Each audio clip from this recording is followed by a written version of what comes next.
मेरे प्यारे दोस्तों, आप सभी को नमस्कार। आप सभी का एमजीसीआई की इस अमेजिंग डिजिटल प्लेटफॉर्म पर बहुत बहुत स्वागत है। तो भाई कैसे हो आप सब लोग? उम्मीद है सब लोग एकदम स्वस्थ हैं, मस्त हैं और मन लगा के पढ़ रहे होंगे। तो चलिए दोस्तों, हम लोग यहाँ पे दूसरे पेपर के सॉल्यूशन के बारे में बात कर रहे हैं। ये जो पेपर है 21/5/2023 को हुआ था और शिफ्ट थी इसकी थर्ड। ठीक है, तो थर्ड शिफ्ट 21/5/2023 में मैथ्स के अंदर जो क्वेश्चन आए थे उनके सॉल्यूशन के बारे में हम लोग बात कर रहे हैं। तो क्या आप सब लोग एकदम रेडी हैं? तो चलिए आइए शुरू करें हम लोग।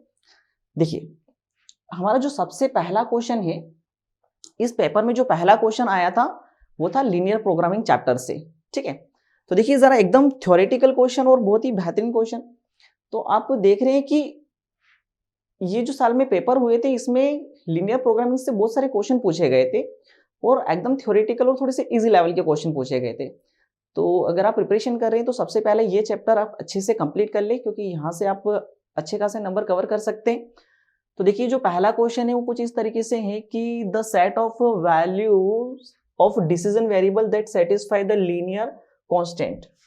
ये बोल रहा है कि एक सेट डिसीजन वेरिएबल के अंदर एक ऐसा सेट जो linear constant and non negative conditions linear programming के अंदर सेटिस्फाई करता है, उसे क्या कहते हैं हम लोग? तो पहला ऑप्शन है अनबाउंडेड सॉल्यूशन, दूसरा है बाउंडेड सॉल्यूशन, तीसरा है ऑप्टिमम सॉल्यूशन और चौथा तीसरा ऑप्शन है फिजिबल सॉल्यूशन। तो इसका जो आंसर आता है दोस्तों वो आता है फिजिबल सॉल्यूशन। यानी कि फिजिबल सॉल्यूशन के अंदर जो वैल्यूज होती है वो लीनियर कांस्टेंट और नॉन नेगेटिव कंडीशंस को जो है सेटिस्फाई करती है। ठीक है, आगे बढ़े। अगला क्वेश्चन है हमारा, ये भी इसी चैप्टर से लिया गया था। तो सेकंड क्वेश्चन ये है कि the feasible region represented by the system of inequalities x plus y is less than and equal to 3। ठीक है, y is less than and equal to c, x is greater than equal to 0 and y is greater than and equal to 0। तो यहाँ पे देखिए ये बोल रहा है कि ये कौन से क्वाड्रेंट में आएगा? Unbounded in first quadrant, bounded in first quadrant, unbounded in first and second quadrant. तो देखिए फर्स्ट एंड सेकंड क्वाड्रेंट तो कभी होता नहीं है।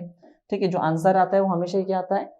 तो यहाँ पे हम लोग देख रहे हैं कि x प्लस वाई ये 3 है। ठीक है, और दूसरा y is less than equal to 6, और ये जो नॉन नेगेटिव रेस्ट्रिक्शन दे रखे हैं वो है हमारे पास x is greater than equal to 0 and y is greater than equal to 0। इन्हें बोलते हैं बेटा नॉन नेगेटिव रेस्ट्रिक्शन। ठीक है, हम लोग क्या करते हैं यहाँ पे 0 रख के चेक करते हैं। x और y की वैल्यू जो है हम लोग 0 रख के चेक करेंगे। ठीक है, तो 0 प्लस 0 है ना इक्वल टू 3। तो हमें ये पता है कि जो 3 है वो 0 से बड़ा होता है, इसका मतलब ये वाली कंडीशन सही है। और जब ये वाली कंडीशन सही होती है इसका मतलब जो हमारा एरिया है वो ओरिजिन की ओर जाता है। इसका मतलब इसका जो आंसर आएगा वो आएगा बाउंडेड इन फर्स्ट क्वाड्रेंट। ठीक है, बाउंडेड इन क्या आएगा? First quadrant. इसमें भी ऐसे रखेंगे 0 तो यहाँ पे वो ओरिजिन की ओर जाएगा। ठीक है, तो बनेगा, तो इसलिए इसका जो आंसर आएगा वो आएगा bounded in first quadrant. Now come to the next question. देखिए ये जो क्वेश्चन है वो मैट्रिक्स से लिया गया है। ठीक है, बोल रहा है यहाँ पे कि ये एक मैट्रिक्स है। ठीक है, ए इनवर्स इक्वल टू के, तो आपको के की वैल्यू फाइंड करनी है। तो देखिए सबसे पहले तो हम लोग ए इनवर्स फाइंड कर लेते हैं। तो ए इनवर्स जो है वो होता है adjoint of A divided by determinant of A, adjoint of A divided by determinant of A. ठीक है, तो चलिए ए इनवर्स निकाल लेते हैं। तो ए इनवर्स निकालने के लिए पहले हमें एडजॉइंट ऑफ ए निकालना पड़ेगा। तो एडजॉइंट ऑफ ए कैसे निकालेंगे? इस 2 3 5 2 का। तो देखिए ये जो एरिया है वो प्लस माइनस माइनस प्लस कुछ इस तरीके से काम करता है। तो यहाँ पे आ जाएगा, इसके लिए नंबर देखेंगे तो इसको और इसको छोड़ दो तो इसके लिए नंबर हो जाएगा ये नंबर आ जाएगा अपने पास -2। 5 के लिए ये लाइन और ये लाइन छोड़ देते हैं, नंबर आ जाएगा कितना? 3। तो ये वाला जो नंबर है आपका आ जाएगा -3। ऐसे इसके लिए ये और ये लाइन छोड़ दो तो नंबर आ जाएगा 5, लेकिन ये क्या आ जाएगा? माइनस का। इसके लिए ये और ये लाइन छोड़ दो, आंसर कितना आ जाएगा? 2, तो आ जाएगा प्लस का 2। तो ये दोस्तों बन गया एडजॉइंट। क्या बन गया? एडजॉइंट। ठीक है, इसे बोलते हैं हम लोग। अच्छा, ये एडजॉइंट नहीं आया, ये कोफैक्टर लिखे हैं, अभी इसको ट्रांसपोज करना पड़ेगा। तो ये आ जाएगा -2 -3 -5 एंड 2। तो ये बन गया आपका एडजॉइंट ऑफ ए। ठीक है, इसको क्या बोलते हैं हम लोग? Adjoint of A. ठीक है, अब देखो कभी कभी क्या होता है, एक ट्रिक मैं आपको यहाँ पे सिखा रहा हूँ, उसको ध्यान से देखिएगा। अगर आपको डायरेक्ट एडजॉइंट ऑफ ए निकालना है तो सीधा सा क्या करिए, इन दोनों नंबर को चेंज कर दीजिए और इन दोनों के आगे माइनस साइन लगा दीजिए। तो ये वाले जो नंबर सेम रहते हैं, बस इनके आगे क्या लग जाता है, माइनस, और ये वाले नंबर क्या होते हैं, चेंज हो जाते हैं। तो देखो ध्यान से देखो, तो अगर मैं वहां से शॉर्टकट उठाता तो ये -2 यहाँ चला जाए और ये 2 यहाँ आ गया और 5 और 3 एज इट इज, और इनके आगे क्या लग गया, माइनस। यानी कि इस प्रोसेस से यहाँ होके आने की जरूरत नहीं थी, हम लोग डायरेक्ट इस पॉइंट पर आ सकते थे। क्लियर है? तो हमेशा ये ध्यान रखना कि कभी इस तरीके का क्वेश्चन आए तो केवल ये 2/2 के लिए बात कर रहा हूं मैं ना, 3/3 के लिए मत कर देना। तो केवल इन नंबर को आप चेंज कर दो, प्लेस चेंज कर दो। इनमें क्या होता है बेटा, प्लेस चेंज होते हैं। ठीक है, तो इसको यहाँ पे लिख दो, इसको यहाँ पे लिख दो, और ये नंबर सेम रहते हैं, इनके आगे क्या आ जाता है, माइनस। अब हम लोग बात कर लेते हैं यहाँ पे डिटर्मिनेंट ऑफ ए। तो डिटर्मिनेंट ऑफ ए कैसे निकालेंगे, तो हो जाएगा 2 × -2, ठीक है, -5 × 3, तो ये हो जाएगा आपका -4 -15 इक्वल टू आ जाएगा -19। ठीक है, तो अब कंप्लीट ए इनवर्स की बात करें तो adjoint of A divided by determinant of A, तो हो जाएगा -2 -3 -5 2, एंड ये आ जाएगा आपका -1/19। अगर माइनस कॉमन ले लें तो ये बन जाएगा 1/19, 2 3 5, और ये बन जाएगा -2। ठीक है, तो ये दोस्तों आ गया अपने पास ए इनवर्स। क्या आ गया, ए इनवर्स। अब आपसे क्वेश्चन बोल रहा है कि ए इनवर्स जो है वो k टाइम्स ऑफ ए है, तो ए इनवर्स की वैल्यू ये है अपने पास 1/19। ठीक है, 2 5 3 एंड -2, करेक्ट है, k एज इट इज, और a की जगह क्या लिख देता हूं मैं यहाँ पे 2 5। ठीक है, यहाँ से थोड़ा सा उल्टा लिख दिया है तो इसको मैं सीधा कर देता हूँ। ठीक है, ये नंबर यहाँ पे क्या है, -5 -3 एंड 2, करेक्ट है, -2 -5 -3 एंड 2। तो यहाँ पे देखो आप लोग -3 -5, ध्यान से, तो ये यहाँ पे नंबर आएगा -2 -5 -3 2, और k एज इट इज। ठीक है, k एज इट इज, और a की वैल्यू जो दोस्तों है वो क्या है अपने पास 2 5 3 एंड -2। अब आप कह रहे हैं कि सर जी हम लोगों ने यहाँ पे माइनस कॉमन ले लिया। अगर आपने यहाँ पे माइनस कॉमन ले लिया तो ये वाले माइनस नंबर बाहर आ जाएंगे, तो ये यहाँ पे प्लस हो जाएगा और ये नंबर क्या हो जाएगा, केवल और केवल आपका नंबर बचेगा 2 5 3 -2। एज इट इज यहाँ जो नंबर आएंगे वो भी क्या आएंगे आपके 2 5 3 -2। अब इससे ये नंबर कैंसिल हो गया, तो k की वैल्यू जो दोस्तों कितनी आ गई, वो आ गई आपके पास 1/19। ठीक है, k की वैल्यू कितनी आ गई, 1/19। तो समझ में आया, एकदम प्यारा सा क्वेश्चन था। पहले ए इनवर्स निकालना था और उसको इक्वल रख के हम लोग आंसर फाइंड कर ले। आगे बढ़े, चलो आते हैं हम लोग अगले क्वेश्चन की ओर। क्वेश्चन नंबर 4 ये बोल रहा है कि ए इनवर्स फाइंड करिए। तो हम लोग ये जानते हैं कि अभी हम लोगों ने देखा एक क्वेश्चन कि ए इनवर्स जो है वो होता है adjoint of A divided by determinant of A.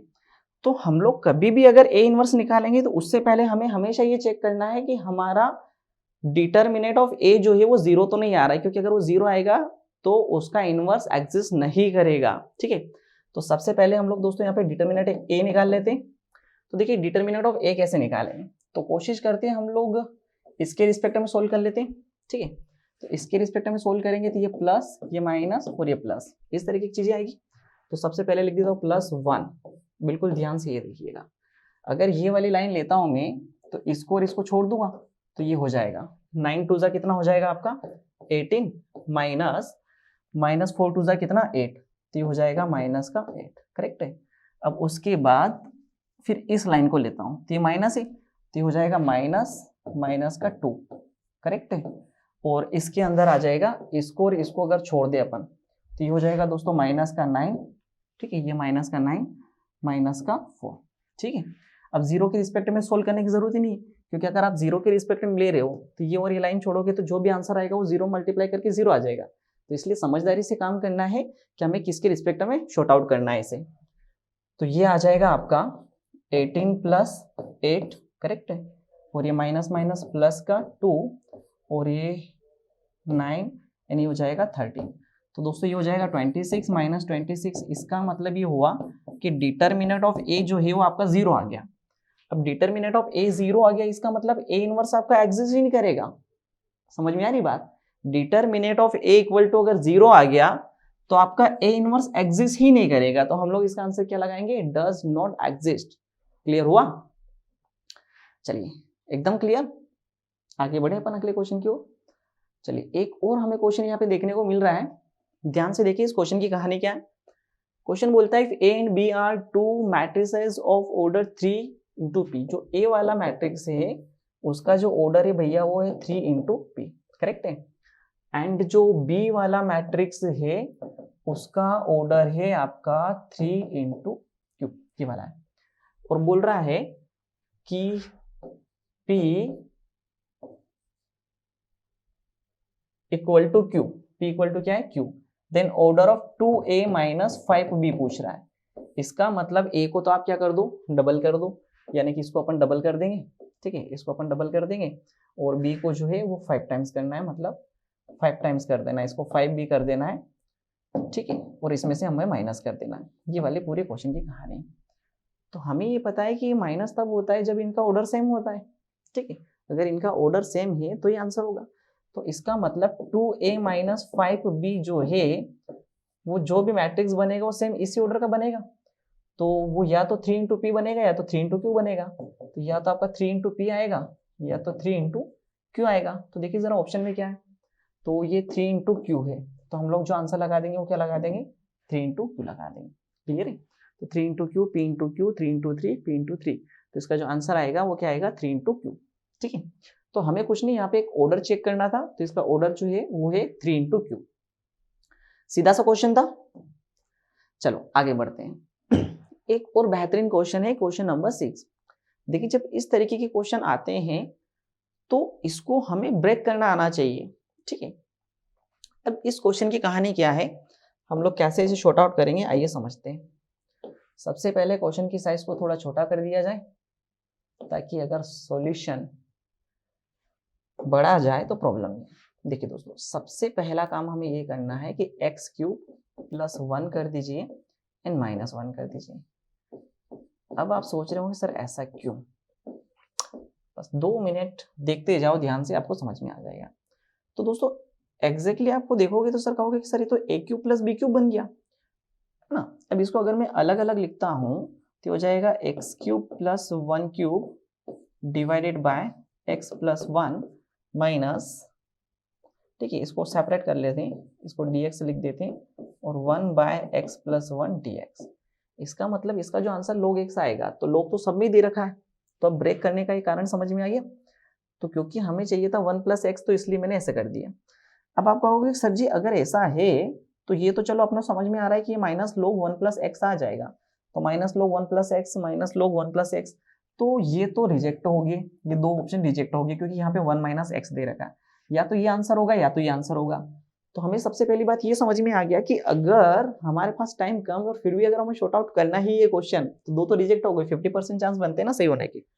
अब चलिए आइए सोल्व कर लेते हैं। A cube plus B cube क्या होता है, ये होता है A plus B into A square, ठीक है, minus 2ab plus B square, ठीक है, A square plus B square minus 2ab, और डिवाइडेड बाई ये होता है दोस्तों x प्लस 1, ठीक है। अब इसको मैं होल्ड पे रख रहा हूँ, इसको फाइनल में अपन लिख देंगे dx। तो अब देखिए x प्लस 1 से x प्लस 1 कैंसिल हो गया, तो ये आ गया आपका integration of x square dx, अलग अलग करके लिख दूँ, माइनस इंटीग्रेशन ऑफ x, ठीक है, इंटीग्रेशन ऑफ x, 2x नहीं आएगा यहाँ पे, केवल x ही आएगा।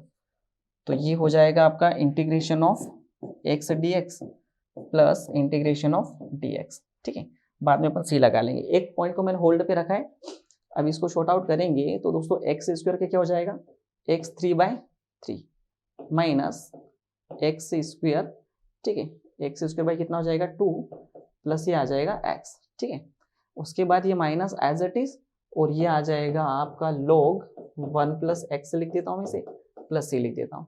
अब देखिए जरा कौन सा ऑप्शन मैच हो रहा है, बस दो ही ऑप्शन तो मैच करवाने थे, एक्स क्यूब बाई 3 प्लस का ये मिल गया, माइनस का एक्स स्क्वायर बाई 2 ये मिल गया, प्लस एक्स ये मिल गया, यानी कि जो अपना ऑप्शन नंबर ए है वो एकदम सही है। समझ में आ गई बात। तो ज्यादा स्टेप भी लिखने की जरूरत नहीं है, सीधे सीधे आप लोग आंसर देख लेंगे आपका कौन सा ऑप्शन मैच कर रहा है, बस तुरंत जाओ। जैसे मैंने एक्स की पावर 3/3 जैसे लिखा था, तो मुझे ये भी समझ में आ जाता कि ये ऑप्शन भी रिजेक्ट हो गया, तो मैं वहीं पे वो टिक कर देता, ठीक। आगे बढ़े अपन। चलिए ये वाला क्वेश्चन देखिए, ये बहुत बढ़िया क्वेश्चन है। इस क्वेश्चन की कहानी को समझिए ध्यान से। क्वेश्चन बोलता है, ये एनसीईआरटी से डायरेक्ट उठाया हुआ क्वेश्चन है, आप एनसीईआरटी की बुक देखोगे ना तो एनसीईआरटी की बुक में सीधा सीधा क्वेश्चन मिल जाएगा, बस उसने क्या करा थोड़े से पॉइंट चेंज कर दिए। बोलता है trials of random experiment are called Bernoulli trials if they are satisfy certain condition which is the correct condition. बोल रहा है कि भाई बर्नौली के लिए 4 कंडीशन होनी चाहिए, वो चारों पॉइंट दे रखे हैं उसमें कुछ चेंजेस कर दिए। देखो जैसे पहला पॉइंट था there should be infinite number of trials, यहाँ दे रखा है तो वो इनफाइनाइट नहीं होना चाहिए, इनफाइनाइट के बदले क्या होना चाहिए फाइनाइट। अगर वो फाइनाइट होता तो ये वाला पॉइंट सही होता, there should be finite number of trials. भाई हम लोग कोई भी एक्सपेरिमेंट कर रहे हैं तो उसमें जो ट्रायल्स वो फाइनाइट होने चाहिए, इसका मतलब ये जो पॉइंट था ये गलत था, अगर फाइनाइट होता तो सही होता। The trial should be independent, trial independent होने चाहिए, ये वाली बात सही है, जो ट्रायल है वो इंडिपेंडेंट होने चाहिए, डिपेंडेंट नहीं होने चाहिए। आगे बोलता है each trial has exactly 2 outcomes, बिल्कुल सही बात है। तो अगर कोई भी एक्सपेरिमेंट करते हैं तो उसके 2 आउटकम होते हैं, या तो सक्सेस होगा या तो फेल होगा। जैसे कि मान लो एक डाइस को या फिर एक कॉइन को उछाला और मैं चाहता हूँ हेड आए, और हेड आए तो मैं सक्सेस हुआ, हेड नहीं आए टेल आए तो मैं फेल हो गया। तो इसके 2 आउटकम्स होते हैं, सक्सेस एंड फेल्यूर। आगे बोलता है द प्रोबेबिलिटी ऑफ सक्सेस, मतलब ये वाला पॉइंट भी सही है, ठीक है। तो ये 2 पॉइंट सही दे रखे। The probability of success changes, भाई चेंजेस नहीं होना चाहिए, अगर चेंजेस हो रहे तो फिर अपन कैसे ट्रायल करेंगे। तो यहाँ पे क्या होना चाहिए सेम, अगर यहाँ पे सेम लिखा होता और यहाँ पे फाइनाइट लिखा होता तो चारों के चारों पॉइंट भैया क्या होते हैं सही। तो ध्यान रखिएगा ये 4 पॉइंट सही होते हैं, अगर ये 2 वर्ड यहाँ पे ये होते तो इसका मतलब ये हुआ कि न तो अपना ए सही है न डी सही है, तो हमारे बी और सी ऑप्शन सही है। तो ये वाला आंसर अपन टिक करेंगे, बी एंड सी करेक्ट है। चलो दोस्तों आगे बढ़े अपन अगले क्वेश्चन की ओर। हाँ जी, क्या यहाँ तक की बात बढ़िया से समझ में आ गई आप लोगों को? आगे आते हैं अपन अगले क्वेश्चन की ओर। क्वेश्चन बोल रहा है x इक्वल टू -2 पर एफ एक्स जो वो 2x + 3 का अवकलज यानी कि डेरिवेटिव निकालना है। तो यहाँ पे हमें जो फंक्शन दे रखा है वो है 2x + 3। तो भाई या तो हम लोग लेफ्ट हैंड डेरिवेटिव चेक कर ले या तो राइट हैंड डेरिवेटिव चेक कर ले। तो हम लोग कुछ इस तरीके सोल्व करते हैं कि जैसे मान लो अगर मैं यहाँ पे -2 रखता हूँ तो 2 ये आ जाएगा -2 + 3, ठीक है। तो हो जाएगा 2, 3 में से 2 गया तो कितना आया 1, तो ये आंसर कितना आ जाएगा 2। और अगर मैं LHD में चेक करता हूँ, लेफ्ट हैंड डेरिवेटिव में चेक करता हूँ ना, तो उसमें क्या हो जाएगा, यहाँ पे रख दूंगा मैं -2 तो आ जाएगा 2, और यह -2 +3 रखता हूँ तो भी ये जो आंसर आएगा ये 1 ही आएगा। इसका मतलब इस दोनों केस में आंसर कितना आ रहा है 2। तो यहाँ पे जो हम लोग आंसर टिक करेंगे वो क्या टिक करेंगे 2। आप RHD चेक करते तो भी वही आंसर आता। समझ में आ गई बात? चलिए तो आंसर क्या लगाएंगे हम लोग इसका 2। आगे बढ़ते हैं क्वेश्चन नंबर 9 पर। क्वेश्चन नंबर 9 देखिए ध्यान से, बोलता है A and B are event such that P equal to 0.4, यानी कि प्रोबेबिलिटी ऑफ A जो है वो 0.4 है। 0.4 का मतलब हुआ 4/10 करेक्ट है। And probability of getting B 0.3 it means 3/10, ठीक है। और इन दोनों का जो यूनियन दे रखा है वो दे रखा है 0.5, इसका मतलब 5/10। तो दोस्तों यहाँ पे अपन इंटरसेक्शन भी निकाल लेते हैं, ठीक है। P A union B equal to क्या होता है P A plus P B minus P A intersection B correct है। तो ये वाली वैल्यू आपके पास 5/10, ये वाली वैल्यू है 4/10 plus 3/10 minus P A intersection B.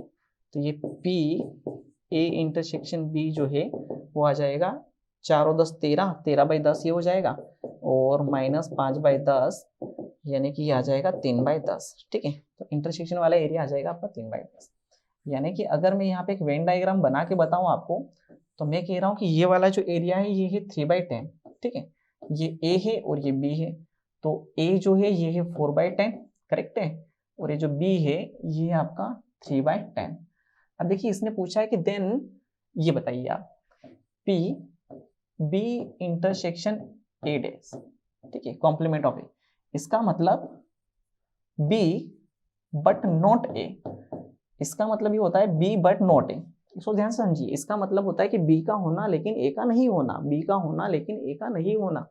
तो इसको हम लोग लिखते हैं बी का होना लेकिन ए का नहीं होना मतलब बी माइनस ए, और ये वाला जो एरिया होता है ये आपका बी माइनस ए होता है, ये एरिया होता है ए माइनस बी होता है। इसका मतलब ये एरिया निकालना है, तो जो टोटल बी है वो है आपका 3/10। टोटल एरिया जो है देखो ये जो टोटल एरिया है आपका ये वाला, ये टोटल एरिया आपका 3/10, ठीक है। इसमें से अपन ये वाला माइनस कर देते हैं क्योंकि इस बी में से ए का एरिया हटाना, ये तो ऑलरेडी हटा ही हुआ, ये हटाना है, तो ये टोटल 3/10 नहीं, पीबी की वैल्यू 3/10, सॉरी ये दोस्तों आ जाएगा 13 में से 5 गया तो 8/10 है ना, तो ये वाला नंबर है आपका 8/10। तो 3/10 माइनस जस्ट 1 सेकेंड है ना, 4/10, 3/10 करेक्ट है, और ये आपका 5/10 ये भी करेक्ट है। 4 सॉरी दोस्तों, यहाँ मिस्टेक हो गई ना, 4 and 3 कितना हुआ है, दिस इज 7/10, और ये इधर आ जाएगा 5/10, तो ये आ जाएगा आपका 2/10। देखो हल्की सी प्रॉब्लम यहाँ हुई, ठीक है, इसको सुधार लीजिएगा आप लोग, ठीक है। वापिस से 4 और 3 7, 7 में से 5 गया तो ये 2/10 करेक्ट है। तो अब हम लोग यहाँ पे कैलकुलेशन चेक करते हैं, तो ये टोटल हो जाएगा 3/10 माइनस 2/10, तो इसका आंसर आ जाएगा 1/10। 1/10 इट मीन 0.1, ठीक है। तो ये जो आंसर है अपना कितना आ जाएगा 0.1। क्या मेरी बात समझ में आ गई? ठीक है, तो ये वाला जो क्वेश्चन था इस तरीके का था 0.1। चलिए तो हम लोग आगे बढ़े, तो बस ये कैलकुलेशन का ध्यान रखिएगा। आगे बढ़ते हैं हम लोग क्वेश्चन नंबर 10 पर। क्वेश्चन नंबर 10 दे रखा है y equal to x minus 9 का होल स्क्वायर, और बोल रहा है कि strictly increasing in the intervals. बोल रहा है कि कौन से इंटरवल में जो है इसका ग्राफ है वो इंक्रीज होगा, ये जो फंक्शन इंक्रीज होगा। तो y इक्वल टू दे रखा है आपको x माइनस 9 का स्क्वायर। तो देखिए, अगर मान लो मैं 9 लेता हूँ, यहाँ पे x की वैल्यू कितना लेता हूँ तो ये तो 0 हो जाएगा। लेकिन अगर 9 से बड़ा नंबर ले लेता हूँ मैं, 9 से बड़े कोई भी नंबर ले, जैसे 10 लेता हूँ तो 10 माइनस 9 वैल्यू बढ़ेगी, फिर 11 लेता हूँ तो 11 माइनस 2, तो ये ग्राफ बढ़ता जाएगा। यानी कि इसका जो आंसर लगाएंगे हम लोग वो लगाएंगे 9 से लेकर इन्फाइनाइट, यानी कि 9 से लेकर इन्फाइनाइट तक कोई सी वैल्यू ले लो, इसका ग्राफ स्ट्रिक्टली जो है वो इंक्रीज होता हुआ दिखेगा। क्लियर है? इसका जो ग्राफ है वो स्ट्रिक्टली इंक्रीज होता हुआ दिखेगा। तो यहाँ पे जो आप लोग आंसर लगाएंगे वो क्या लगाएंगे, बी ऑप्शन, 9 से इन्फाइनाइट, करेक्ट है। आगे बढ़े दोस्तों, तो क्वेश्चन नंबर 11 के बारे में बात करते हैं हम लोग। चलिए, ये जो पेपर है, जो पिछला पेपर सोल्व किया था उसमें इंटीग्रेटिंग फैक्टर का क्वेश्चन था, अगेन इंटीग्रेटिंग फैक्टर का क्वेश्चन आया है। तो सबसे पहले इस क्वेश्चन की साइज को छोटा कर लेते हैं हम लोग, है ना। अब समझिए ध्यान से, ये जो इक्वेशन दे रखी है dy/dx plus ay equal to e to the power mx, इसको अपन कंपेयर करेंगे py इक्वल टू q से। तो देखिए dy/dx एज इट इज है, यहाँ पे ay लिखा है और यहाँ पे py लिखा है। इसका मतलब आपको समझ में आता है कि सर p की जगह a है, राइट, और q की जगह क्या है, e to the power mx। अब सबसे पहले इसका इंटीग्रेटिंग फैक्टर देखते हैं। तो इंटीग्रेटिंग फैक्टर जो होता है वो e की पावर pdx होता है। तो दोस्तों सबसे पहले इंटीग्रेटिंग फैक्टर निकाल लेते हैं हम लोग, है ना। तो इंटीग्रेटिंग फैक्टर हमें ये पता चला कि इंटीग्रेटिंग फैक्टर होता है e की पावर pdx, ठीक है। अब यहाँ पे देखिए e एज इट इज और p की जगह आपका क्या आ जाएगा a dx, तो a तो कांस्टेंट आ जाएगा, ठीक है। तो e की पावर a और dx का कितना आ जाएगा, dx आ जाएगा a। तो आपका जो इंटीग्रेटिंग फैक्टर है वो आ गया e to the power ax, ठीक है। थोड़ा और आगे सोल्व करते हैं। तो आगे सोल्व करने पर हमें दिखता है y into integrating factor equal to integration of q and integrating factor plus कितना c, ठीक है। तो देखिए दोस्तों y ऐसा कैसा, और आपका जो इंटीग्रेटिंग फैक्टर है वो आया e to the power x। अब q जो है, q है आपके पास e की पावर mx, और इंटीग्रेटिंग फैक्टर जो आया है वो आया आपके पास e की पावर x प्लस कितना c, करेक्ट है। अब ध्यान से देखिए, इसको शॉर्ट आउट करेंगे तो ये हो जाएगा e की पावर mx, बेस इक्वल होता है तो पावर ऐड हो जाती, इसको चलने दीजिए आप लोग साइड से, और ये y e की पावर x। अब ध्यान देना दोस्तों, अगर इसको मैं एक डिब्बा मान लूं तो इसका जो इंटीग्रेशन है वो e की पावर mx प्लस x होगा, और इसको डिफरेंशिएट करना पड़ेगा। तो mx प्लस x का डिफरेंशिएट करेंगे तो mx का आ जाएगा m जो कि नीचे जाएगा, और x का आ जाएगा a जो कि नीचे जाएगा, प्लस कितना c, करेक्ट है। अब ये y to e to the power x। अब यहाँ से थोड़ा और ध्यान रखिए, अगर मैं y की बात करूँ यहाँ पे, ठीक है, तो ये हो जाएगा e की पावर mx। अच्छा, मैं इसे e की पावर x अलग अलग लिख लूँ, divided by m plus a, और ये वाला नंबर नीचे आ जाएगा, तो e की power x plus c divided by e की पावर x। ये e की पावर x से ये e की पावर x कैंसिल हो जाएगा, करेक्ट है। बस थोड़ा और ध्यान दीजिए, तो ये इधर ले आते हैं, तो ये हो जाएगा अपना a प्लस एम या m प्लस ए, जो भी बोल दो इसे, आगे पीछे सीक्वेंस में कोई फर्क नहीं पड़ता है। ये हो जाएगा a की पावर mx प्लस c, और ये ऊपर जाएगा तो a की पावर माइनस ax। ठीक है, अब देखिए जरा किसी एक ऑप्शन में मैच हो रहा है क्या? तो ये जो आपका पहला ऑप्शन दे रखा है a plus M Y e की power mx plus c e की पावर माइनस ax, तो ये इस तरीके से क्वेश्चन था। तो ये एरिया थोड़ा सा अच्छे से कवर कर लीजिएगा, क्योंकि पिछले पेपर में भी हमने यहाँ से क्वेश्चन देखा था, इस पेपर में भी हमने यहाँ पे क्वेश्चन देखा, मतलब ये एरिया बहुत अच्छे से आना चाहिए आपको, इंटीग्रेटिंग फैक्टर वाला। आगे बढ़े दोस्तों, चलिए अगला क्वेश्चन आते हैं। Question number 12। क्वेश्चन नंबर 12 के बारे में बात है, ए जो है एक मैट्रिक्स से है और उसका जो ऑर्डर है वो है 3/3 का।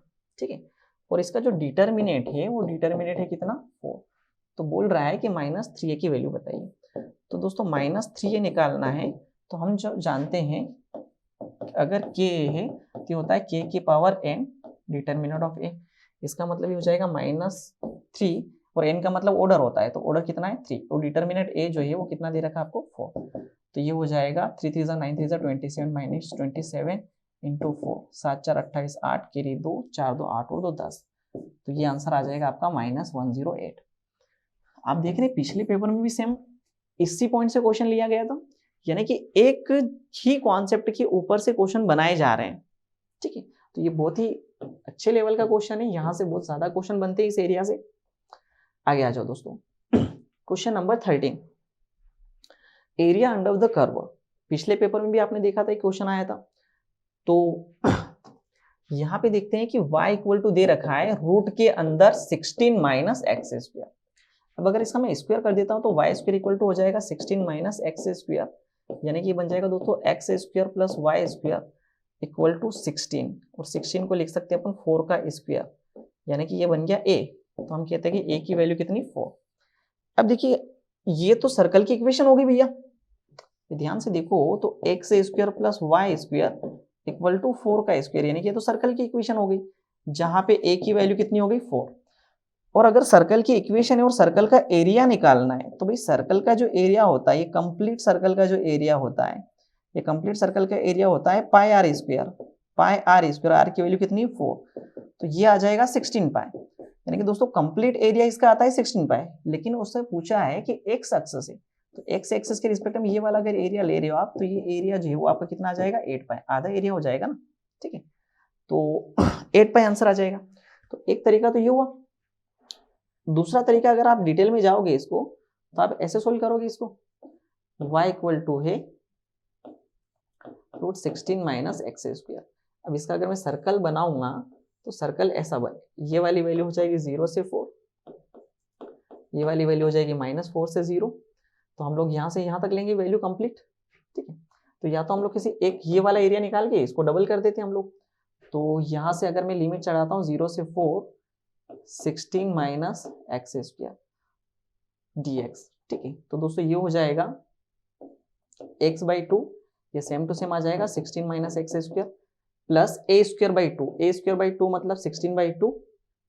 ठीक है, sine inverse x by a, x by a, ये मतलब कितना 4, और इसकी लिमिट चढ़ जाएगी यहाँ पे 4 से कितना 0।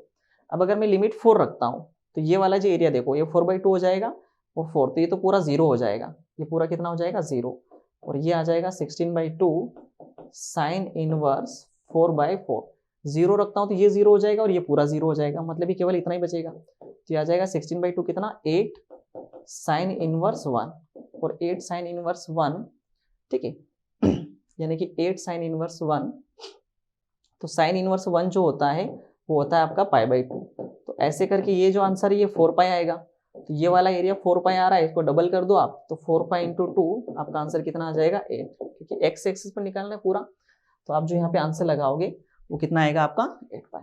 तो आप ऐसे शॉर्टकट भी कर सकते हैं, आप इस तरीके से भी सोल्व कर सकते हैं। क्लियर है? चलिए दोस्तों हम लोग आगे बढ़े, आगे वाले क्वेश्चन पर आ जाइए। बोल रहा है the point on the curve y equal to minus x square plus 12x plus 5 where the tangent is parallel to the x axis। देखो x एक्सिस के पैरेलल जो टेंजेंट होता है m dy by dx वो होता है आपका 0। क्या होता है 0। तो हम लोग यहाँ पे dy/dx निकालते हैं। dy/dx हो जाएगा इसका माइनस का 2x plus 12 which is equal to 0। तो दोस्तों ये 2x उधर गया तो 2x इक्वल टू आ जाएगा आपका 12, देन x इक्वल टू कितना आ जाएगा 6। तो जो एक पॉइंट है वो कितना मिल गया अपने को 6, x की वैल्यू 6 आ गई। अब x की वैल्यू 6 आ गई मतलब ये तो गया, ये गया, या तो ये ऑप्शन होगा या तो ये ऑप्शन होगा। y की वैल्यू निकाल लेते हैं, तो माइनस का x square plus 12x plus कितना 5, तो हो जाएगा माइनस 6 का स्क्वायर प्लस 12 इंटू 6 प्लस 5, तो 6 का स्क्वायर माइनस 36 प्लस 72 प्लस कितना 5, तो ये माइनस 36 प्लस 77 हो जाएगा। 7 से 6 गया 1, 7 से 3 गया तो 4, तो y की वैल्यू कितनी आ गई 41। तो ये आंसर आ जाएगा 6 एंड 41। कितना आंसर आ जाएगा 6 एंड 41। क्या यहाँ तक की बात समझ में आ गई आप लोगों को? तो ये था हमारा क्वेश्चन नंबर 14। चलिए दोस्तों आगे बढ़ते हैं, क्वेश्चन नंबर 15 के बारे में बात करते हैं। 15 वाला क्वेश्चन जो है, the order and degree of the differential equation of the family of the curve y equal to a x plus bracket के अंदर x plus b where a and b are arbitrary constant are respectively. तो भैया order and degree पूछी है, तो बहुत आसान question है। ठीक है, इसका ऑर्डर 2 और डिग्री कितनी होगी 1, तो इसका जो आंसर है वो हम लोग बी ऑप्शन लगाएंगे। ठीक है, तो ये यहाँ तक की बात समझ में आ गई। चलिए आगे बढ़े हम लोग अगले क्वेश्चन की ओर, आगे आते हैं हम लोग अगले क्वेश्चन की ओर, क्वेश्चन नंबर 16। ठीक है, ध्यान से पढ़िए। चलिए दोस्तों क्वेश्चन पढ़ लिया होगा आप लोगों ने, तो एक बहुत ही मजेदार और एकदम बेहतरीन लेवल का क्वेश्चन है, हम लोग यहाँ पे बात कर रहे हैं। देखिए बोल रहा है cos inverse alpha plus cos inverse beta plus cos inverse gamma की जो वैल्यू है वो 3 पाई। हम लोग अच्छे से जानते हैं कि अगर कोस इनवर्स थीटा की बात होती है तो इसकी जो रेंज होती है वो 0 से लेकर कहां तक होती है पाई तक, 0 से लेकर कहां तक होती है पाई तक। इसका मतलब ये हुआ कि अगर ये टोटल 3 पाई है तो ये सारे के सारे पाई के इक्वल होने चाहिए, सारे के सारे किसके इक्वल होने चाहिए पाई के, तभी तो जाके 3 पाई होगा। यानी कि कोस इनवर्स अल्फा और cos inverse beta and cos inverse gamma ये सारे के सारे किसके इक्वल होने चाहिए पाई के। ठीक है, तभी जाके 3 पाई होगा, अदरवाइज किसी भी कंडीशन में 3 पाई नहीं हो रहा होगा। तो अब हम लोग कह रहे हैं कि कोस इनवर्स अल्फा अगर पाई के इक्वल है, राइट, तो बेटा यहाँ पे अल्फा जो होगा वो अपना कोस पाई होगा और कोस पाई की वैल्यू कितनी होती है -1। तो ऐसे ही कोस इनवर्स बीटा पाई के इक्वल होगा तो बीटा इक्वल टू कोस पाई, ये भी -1 होगा, यानी कि बीटा की वैल्यू भी -1 होगी और गामा की वैल्यू भी कितनी होगी -1। अब ये सारी वैल्यू यहां उठा के रख देते, तो देखिए ये वाला फंक्शन देखिए, अल्फा की वैल्यू -1, बीटा की वैल्यू -1 प्लस गामा की वैल्यू भी -1। सेम टू सेम ये 3 बार कॉपी पेस्ट हो जाएगा, है ना, फिर सेम टू सेम जो है ये 3 बार कॉपी पेस्ट हो जाएगा। ये देखिए ऐसे, और इन तीनों के बीच में जो है वो है प्लस, करेक्ट। तो यहाँ पे इसकी वैल्यू देखिए जरा -1 एंड -1 -2, तो -1 इंटू -2, तो ये हो जाएगा प्लस का 2, ऐसे ये भी प्लस का 2 और ये भी प्लस का 2, तो ये जो टोटल आंसर आएगा वो आएगा 6। और ये कौन सा ऑप्शन मैच हो रहा है हमारा सी वाला ऑप्शन मैच हो रहा है। तो एकदम बढ़िया लेवल का क्वेश्चन था, समझ में आ गया होगा आप लोगों को। ठीक है, तो चलिए आगे बढ़ते हैं हम लोग अगले क्वेश्चन की ओर। क्वेश्चन नंबर है अपना अगला 17 नंबर का। क्वेश्चन देखिए क्या बोल रहा है, क्वेश्चन बोल रहा है area bounded by the curve of y equal to x3, the axis and the abscissa x equal to -2 and x equal to 3। ठीक है, देखो ध्यान से, y इक्वल टू x3 है ना, इसका हमें एरिया निकालना है।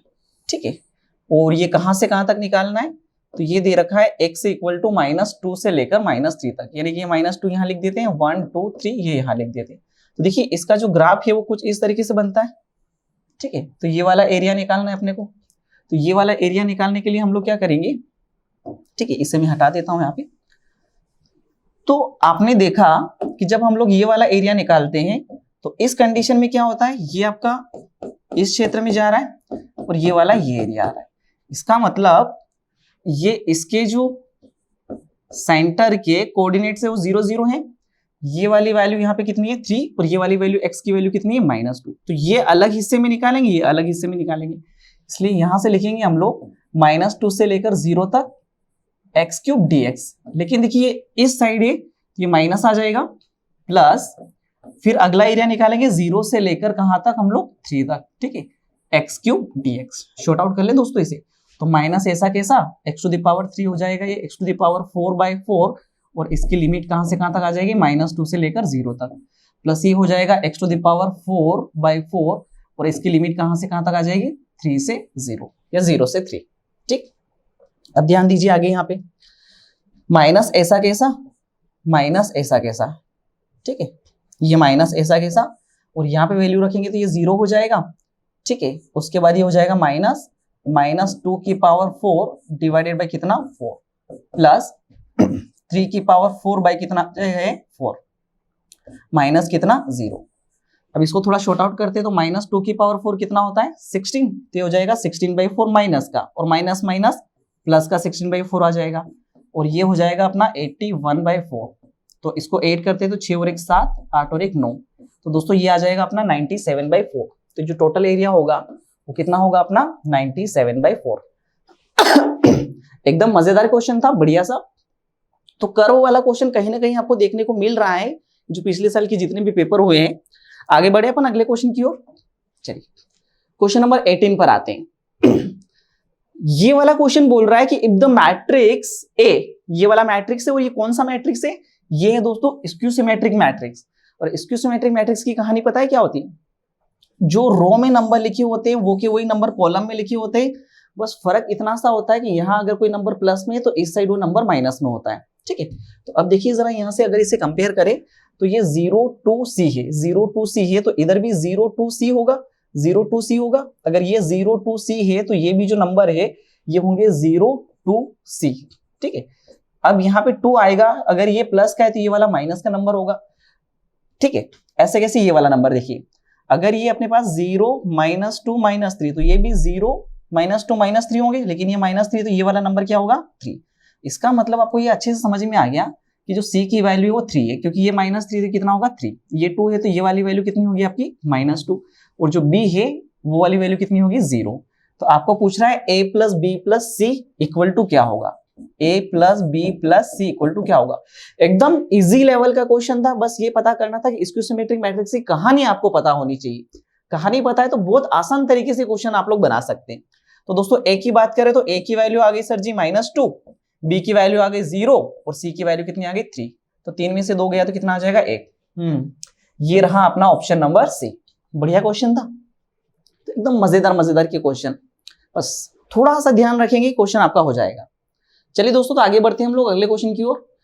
फंक्शन दे रखा है 3x², ठीक है। देखिए ये वाला जो फंक्शन है ये कुछ इस तरीके का फंक्शन है आपका, ठीक है। तो ये वाला देखोगे तो -∞ से लेकर 0 तक तो डिक्रीज हो रहा है और 0 से लेकर ∞ तक इंक्रीज हो रहा है। तो पूछ रहा है कि ये बताइए इनमें से ऑप्शन क्या है। तो यहाँ पे इंक्रीजिंग नहीं हो रहा है, ये डिक्रीजिंग, इंक्रीजिंग इन 0 to ∞, 0 से ∞ में इंक्रीज होगा क्योंकि इस ग्राफ ऐसे ही जाएगा। अगर आपको और डिटेल में जानना है तो आप लोग यहाँ पे क्या करो, x की वैल्यू पुट करते जाओ और ग्राफ बनाते जाओ, ठीक है। तो हम लोग यहाँ पे जो आंसर लगाएंगे वो C ऑप्शन लगाएंगे, इंक्रीजिंग इन 0 to ∞, 0 से ∞ तक ग्राफ इंक्रीज हो रहा है और डिक्रीज हो रहा है -∞ से लेकर कहां तक 0 तक, ठीक है। तो आसान क्वेश्चन, इसका ग्राफ अगर आपने बना लिया तो चीजें आसान हो जाएगी। आगे बढ़ते हैं अगला क्वेश्चन, क्वेश्चन नंबर 20। ये वाला क्वेश्चन बोल रहा है कि यदि A एक m × n ऑर्डर का मैट्रिक्स है, तो पहले एक भाई साहब एक मैट्रिक्स बना लेते हैं हम लोग। ये वाला जो मैट्रिक्स है इसका ऑर्डर क्या है m × n and B is n × p matrix, एक B मैट्रिक्स है, ठीक है, ये वाला मैट्रिक्स, और इसका जो ऑर्डर है वो n × p है, करेक्ट है। और आगे बोलता है m is not equal to p, इसने एक बढ़िया सी कंडीशन दे रखी है कि m is not equal to p, मतलब m p के इक्वल नहीं है। तो देखिए दो बातें आप देखिए ध्यान से, क्या a b पॉसिबल होगा कि नहीं होगा। तो m क्रॉस n और ये n क्रॉस p, अगर ये दोनों सेम है तो a b पॉसिबल है, ठीक है। हम लोग ये देखते हैं कि b a पॉसिबल है या नहीं है, तो n cross p and m cross n, ठीक है, ये दोनों इक्वल नहीं है, इसका मतलब ये पॉसिबल नहीं है। अब अगर ये पॉसिबल नहीं है तो ये ऑप्शन गया, ठीक है, ये ऑप्शन गया आपका। तो अब यहाँ पे देखो ए बी डेज यानी कि बी डेज ए डेज, मतलब ये करेक्ट ऑप्शन है। एक प्रॉपर्टी होती है A B dash equal to क्या होता है, B dash A dash, correct. तो इसका जो आंसर आएगा वो क्या आएगा दोस्तों, ए ऑप्शन आएगा, क्योंकि ये तो पॉसिबल ही नहीं। आगे बात करते हैं अपन अगले क्वेश्चन की ओर। मतलब कुछ क्वेश्चन तो ऐसे हैं जो डायरेक्ट आपसे पूछे गए हैं। अब ये वाला क्वेश्चन देखिए, देखिए इस तरीके के क्वेश्चन जो है बड़े ही शानदार क्वेश्चन होते हैं। हमें इसमें क्या करना होता है, जैसे कि मैच द कॉलम वाले क्वेश्चन आए, तो जैसे ए का सेकंड, बी का थर्ड, सी का फोर्थ, तो आप लोग क्या करिए, उसे उठाइए जिसके एक एक ही दे रखे हो। जैसे कि डी का दे रखा है पहला आंसर, डी का चौथा, डी का दूसरा और डी का तीसरा, मतलब डी के सारे अलग अलग है, डी के पहला, चौथा, दूसरा और तीसरा। तो हमें यहाँ पे देखना है कि हम डी ऑप्शन चेक कर ले। अगर मैं ए चेक करता हूं तो ए का सेकंड ऑप्शन है, ए का फर्स्ट है, ए का थर्ड है और ए का फोर्थ है, मतलब ए से भी चेक हो जाएगा और डी से भी चेक हो जाएगा। तो चलिए देखते हैं, डी उठा लेते पहले। तो यहाँ पे दे रखा है 1 से कितना, √3, और ये दे रखा है dx by 1 plus X square. तो इसको शॉर्ट आउट करेंगे तो ये होता है दोस्तों tan इनवर्स x, और इसकी लिमिट लग जाएगी 1 से लेकर कहां तक, √3 तक। तो ये हो जाएगा आपका tan inverse √3 minus tan inverse 1। क्या मेरी बात समझ में आ गई? तो ये वाली जो वैल्यू है ये हो जाएगी आपकी π/3, और ये वाली वैल्यू हो जाएगी π/4। शॉर्ट आउट करेंगे तो 4π माइनस 3π, π/12। ठीक है, π/12 आ रहा है। मतलब जो डी है, डी का आंसर जा रहा है सेकंड, डी का आंसर जा रहा है सेकंड। तो यहाँ पे फर्स्ट ये नहीं हो सकता, फोर्थ ये नहीं हो सकता, ये वाला। तो इसका जो आंसर आएगा बी, यानी कि केवल मैंने डी को ही शॉर्ट आउट किया और मैंने पूरे कॉलम को मैच कर लिया। क्या मेरी बात बढ़िया से समझ में आ गई? ठीक है, तो इस तरीके से अपन ध्यान रखेंगे हम लोग वो ऑप्शन, जैसे कि अगर मैं बी चेक करता और बी का मेरा फर्स्ट आता तो फिर ये भी हो सकता और ये भी हो सकता, तो फिर एक और ऑप्शन अपने को चेक करना पड़ता है, इसलिए किसी एक को चेक कर लो आप लोग। आगे आ जाते हैं क्वेश्चन नंबर 22। देखिए ध्यान से पढ़िए इसे। ये जो क्वेश्चन बोल रहा है the corner points of the feasible reason, feasible region की हमें कॉर्नर पॉइंट्स दे रखे हैं। ठीक है, और वो कॉर्नर पॉइंट्स क्या है दोस्तों, 0, 10 है, यानी कि x की वैल्यू 0, y की वैल्यू 10, 5, 5 है, 15, 15 है, 0, 20 है। ये सारे कॉर्नर पॉइंट्स होते हैं, और इन कॉर्नर पॉइंट की हेल्प से हम लोग ये बताते हैं कि हमारा जो z है, यानी कि हमारा जो ऑब्जेक्टिव फंक्शन है वो कहाँ पे मैक्सिमम है और कहाँ पे मिनिमम है। ये कॉर्नर पॉइंट्स की हेल्प से हमें पता चलता है। तो बोल रहा है the objective function z equal to ये है, z इक्वल टू दे रखा है px प्लस qy, यानी कि हमें यहाँ पे इस तरीके से उलझाया है कि ऑब्जेक्टिव फंक्शन क्लियर नहीं कर रखा है। उसने बोला कि भैया p और q की कुछ वैल्यू है, अब वो तो अननोन है। अब देखिए क्या करें इसमें, आगे देखते हैं। तो बोलता है q is greater than to 0, then the condition on p and q so that the maximum z occurs at 15, 15। मतलब बोल रहा है कि आप ये बताइए कि p और q में क्या रिलेशन हो, p कितना हो, q कितना हो, कि हमें 15 पर मैक्सिमम वैल्यू जो मिले। तो चलिए देखते हैं। तो हम लोग क्या करते हैं, मान ले अगर पहला ऑप्शन मान लेता हूं, बिल्कुल ध्यान से देखिएगा। तो p इक्वल टू q है, इसका मतलब p की वैल्यू 1 है, तो q की वैल्यू भी कितनी है, 1। तो चलिए मैं इसके ऑब्जेक्टिव फंक्शन बना लेता हूं। तो z इक्वल टू p1 और q1, तो ये दोस्तों x प्लस y हो जाएगा। फिर दूसरा अगर इसको लेके चलता हूं तो p की वैल्यू कितनी है, 2, और q की वैल्यू कितनी है, कुछ नहीं मतलब 1। तो p की वैल्यू 2 है, तो ये हो जाएगा 2x प्लस y। ठीक है, यहाँ पे देखिए q की वैल्यू 2 और p की वैल्यू 1, तो p की जगह 1 रखना है। p की जगह 1 रखेंगे तो x, और यहाँ पे 2 रखेंगे तो 2y आ जाएगा। फिर उसको लेके चलते हैं तो z, q की जगह 3 पुट करना है और p की जगह ध्यान दीजिए कुछ नहीं है मतलब 1। ठीक है, तो p की जगह 1 यानी कि x प्लस 3y। अब बोल रहा है 15, 15, तो अगर यहाँ 15, 15 रखता हूँ x और y की जगह, तो ये नंबर हो जाएगा 30।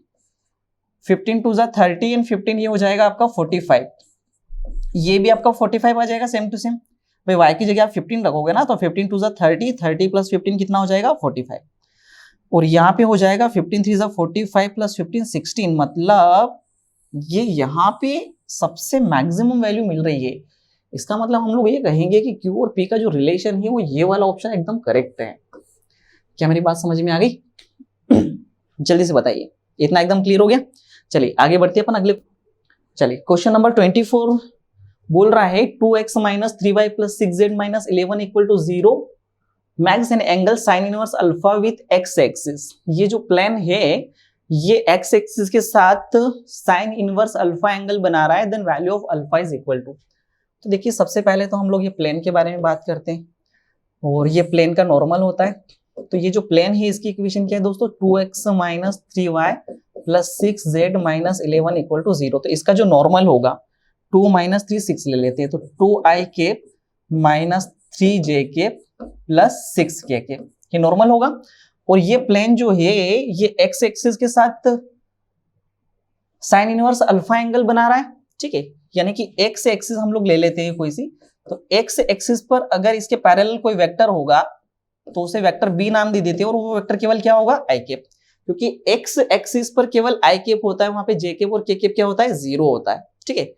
तो इसके एंगल के बारे में बात करेंगे तो हम लोग ये जानते हैं कि साइन थीटा जो होता है वो होगा vector N dot vector B divided by magnitude of N and magnitude of B, magnitude of vector B. तो यहाँ पे हम लोग देखते हैं कि ये है अपने पास 2ik minus 3jk plus 6k, ये अपना नॉर्मल है, इस प्लेन का नॉर्मल, ठीक है। और ये बी वेक्टर बी जो है ये एक्स एक्सिस के साथ जो एंगल बना रहा है, तो इसलिए यहाँ पे आई कैप आ जाएगा। और इनके मैग्नीट्यूड, तो 2 का स्क्वायर दोस्तों 4, 3 का 9 और 6 का स्क्वायर कितना हुआ 36, और इसका कितना आ जाएगा √1, करेक्ट है। इसका इसके साथ हम लोग प्रोडक्ट निकालेंगे तो ये केवल 2 आ जाएगा, बाकी तो सारे 0 हो जाएंगे। और ये हो जाएगा 36 प्लस 4 दिस इज 40, 40 प्लस 9 49, 49 का 7 और 1 का 1 आ जाएगा। तो साइन थीटा की जो वैल्यू 2/7 है, तो थीटा की वैल्यू आ गई दोस्तों साइन इनवर्स 2/7। और ये बोल रहा है कि भैया ये जो एंगल है ये साइन इनवर्स अल्फा है, यानी कि अल्फा की जो वैल्यू होगी वो कितनी होगी अपने पास 2/7, ठीक है। अल्फा की जो वैल्यू होगी वो होगी अपने पास कितनी 2/7। तो देखिए जरा किसी ऑप्शन मैच हो रहा है, हाँ ये रहा अपना ऑप्शन नंबर, ठीक है।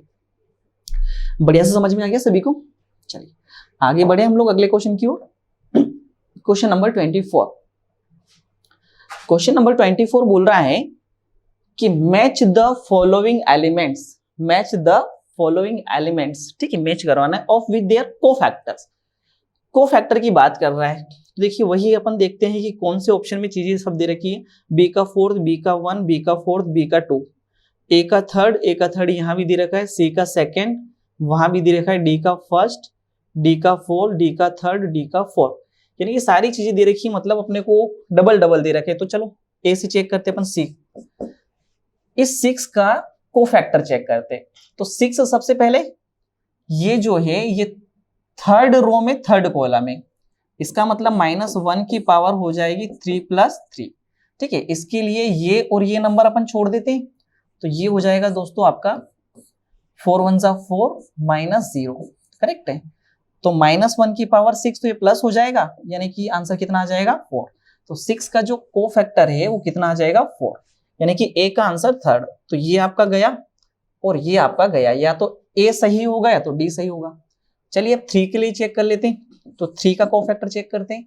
तो 3 ये रहा, तो 3 ये रहा, तो इसका जो नंबर है ये 3rd रो में पहली कॉलम में, ठीक है, 3rd रो में पहला कॉलम है। तो -1 की पावर ये कौन सी रो में 3rd और कॉलम कौन सा है 1st। अब इसको और इसको आप छोड़ दो तो आप कहोगे सर -1 × 2 माइनस ये 0 हो जाएगा। तो -1 की पावर 4 मतलब ये तो प्लस आ जाएगा, यानी ये आ जाएगा -2। तो 3 का जो कोफैक्टर आ जाएगा वो -2, यानी कि ए का 3 एंड बी का 4, ए का 3 एंड बी का 4, तो ये ऑप्शन भी गया। तो अपना जो ऑप्शन नंबर ए है वो सही है, बाकी आगे चेक करने की जरूरत नहीं है, ठीक है। आंसर आपका इतने में मैच हो गया। देखिए 2 भी क्यों चेक करने की जरूरत पड़ी, क्योंकि 2 जगह दे रखे थे। जैसे पिछला क्वेश्चन किया था वहां पे एक ही बार में शॉर्ट आउट हो गया था क्वेश्चन। चलिए आगे बढ़े हम लोग अगले क्वेश्चन की ओर। हाँ जी ये वाला क्वेश्चन देखिए, क्वेश्चन नंबर 25, ठीक है। क्वेश्चन बोल रहा है कि the function f(x) = 2x³ - 3x² - 12x + 4 has 2 points of local maximum, 2 points of local minimum, 1 maximum, 1 minimum, no maximum, no minimum. तो सबसे पहले दोस्तों हम लोग यहाँ पे क्या करते हैं, f(x) निकालते हैं, ठीक है। तो हो जाएगा 3 × 2 = 6x², है ना, माइनस 3 × 2 = 6x - 12, और इसको किसके इक्वल रख देते हैं 0 के। 6 यहाँ से कॉमन ले लेंगे तो ये हो जाएगा x², ठीक है, -x -2 = कितना 0। अब आप इसके फैक्टर बना लीजिए, तो आप कहोगे सर x² -2x + x - 2 इसे लिखते हैं तो बात बन जाएगी, है ना।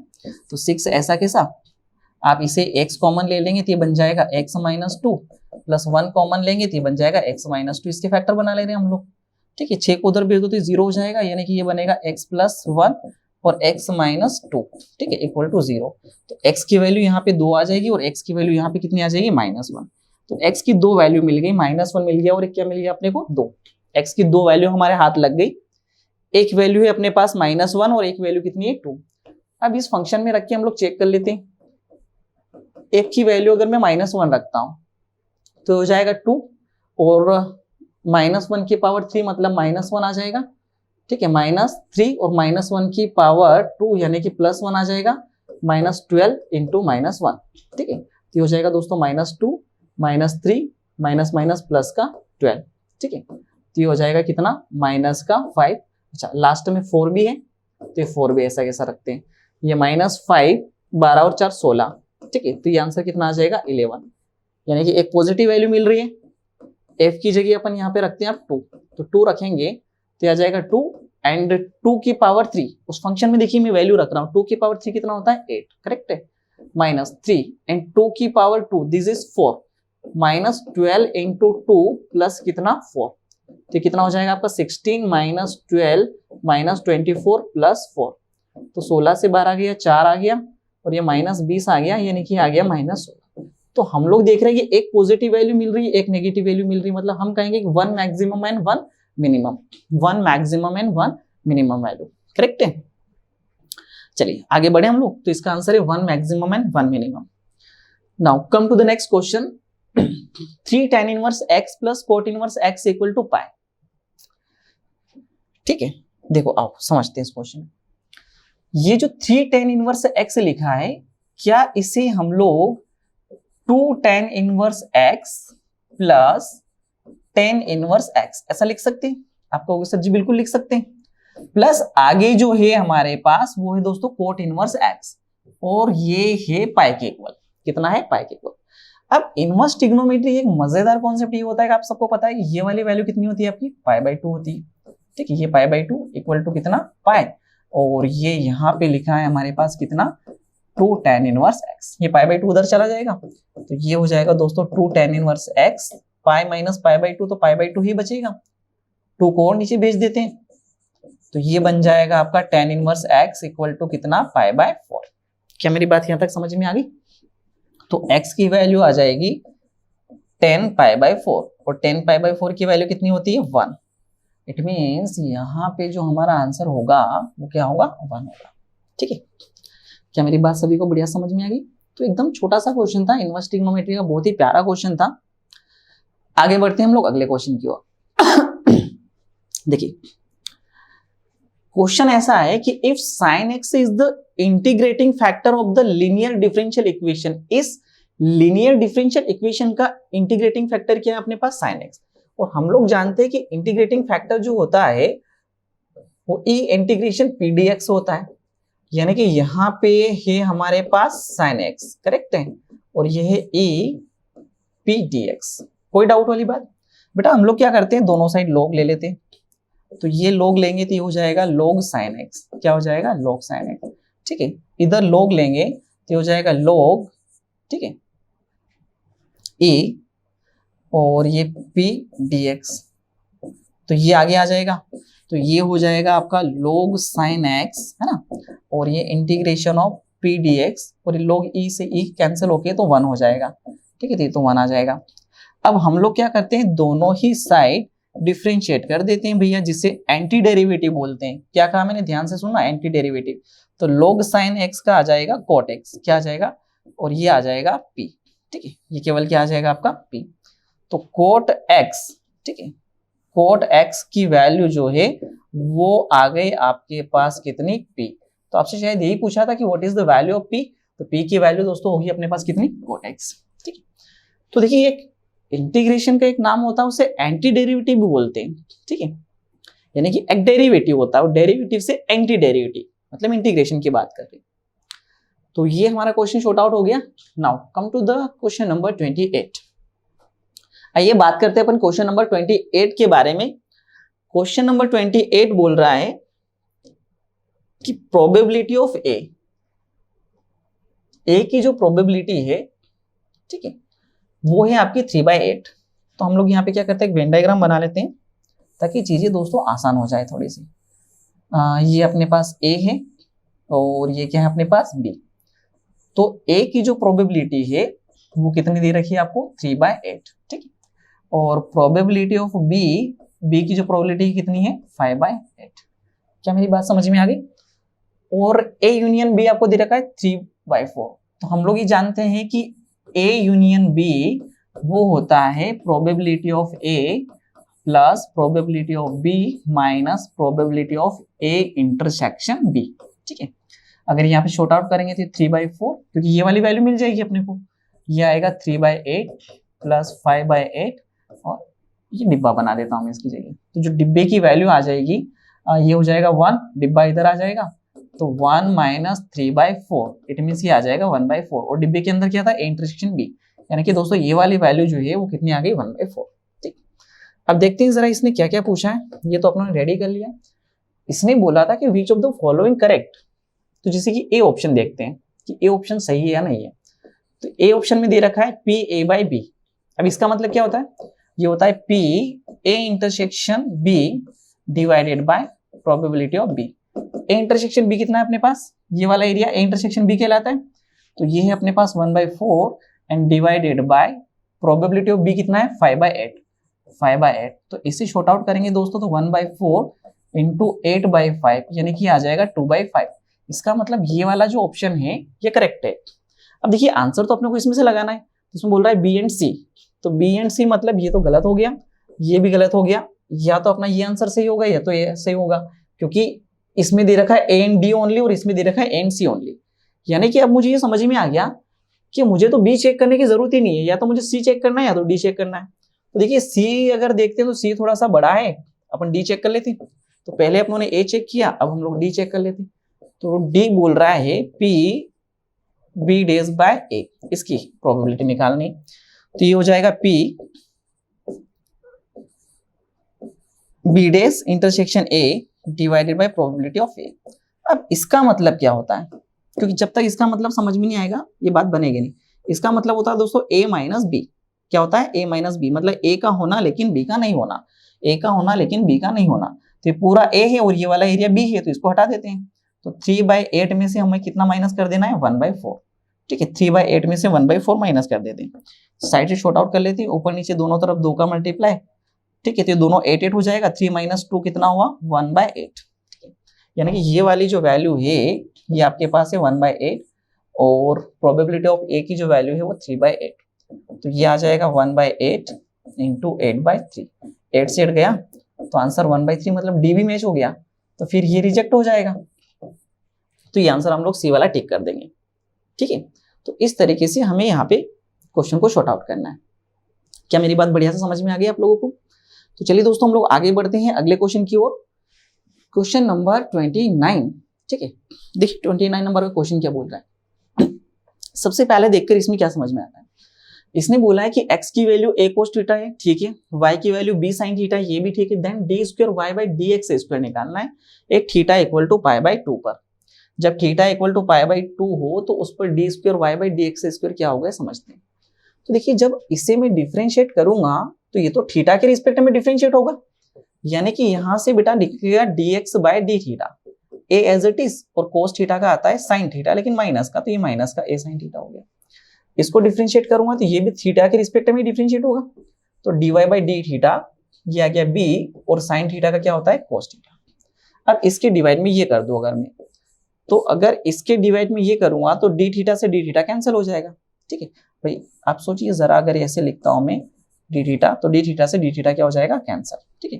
तो ये आ जाएगा आपका dy/dx, पहले वो रखना है। तो ये b cos theta divided by minus का a sin थीटा, तो ये आ गया आपका dy/dx माइनस b/a, और cos बाई साइन जो होता है वो होता है cot थीटा, ठीक है। अब इसे डिफरेंशिएट कर देते हैं अपन अगेन। तो ये डिफरेंशिएट करेंगे तो ये डबल डिफरेंशिएशन होगा d² y/dx²। लेकिन हमें ही पता है कि cot थीटा, तो आप थोड़ी देर के लिए इसे cot x मान लो।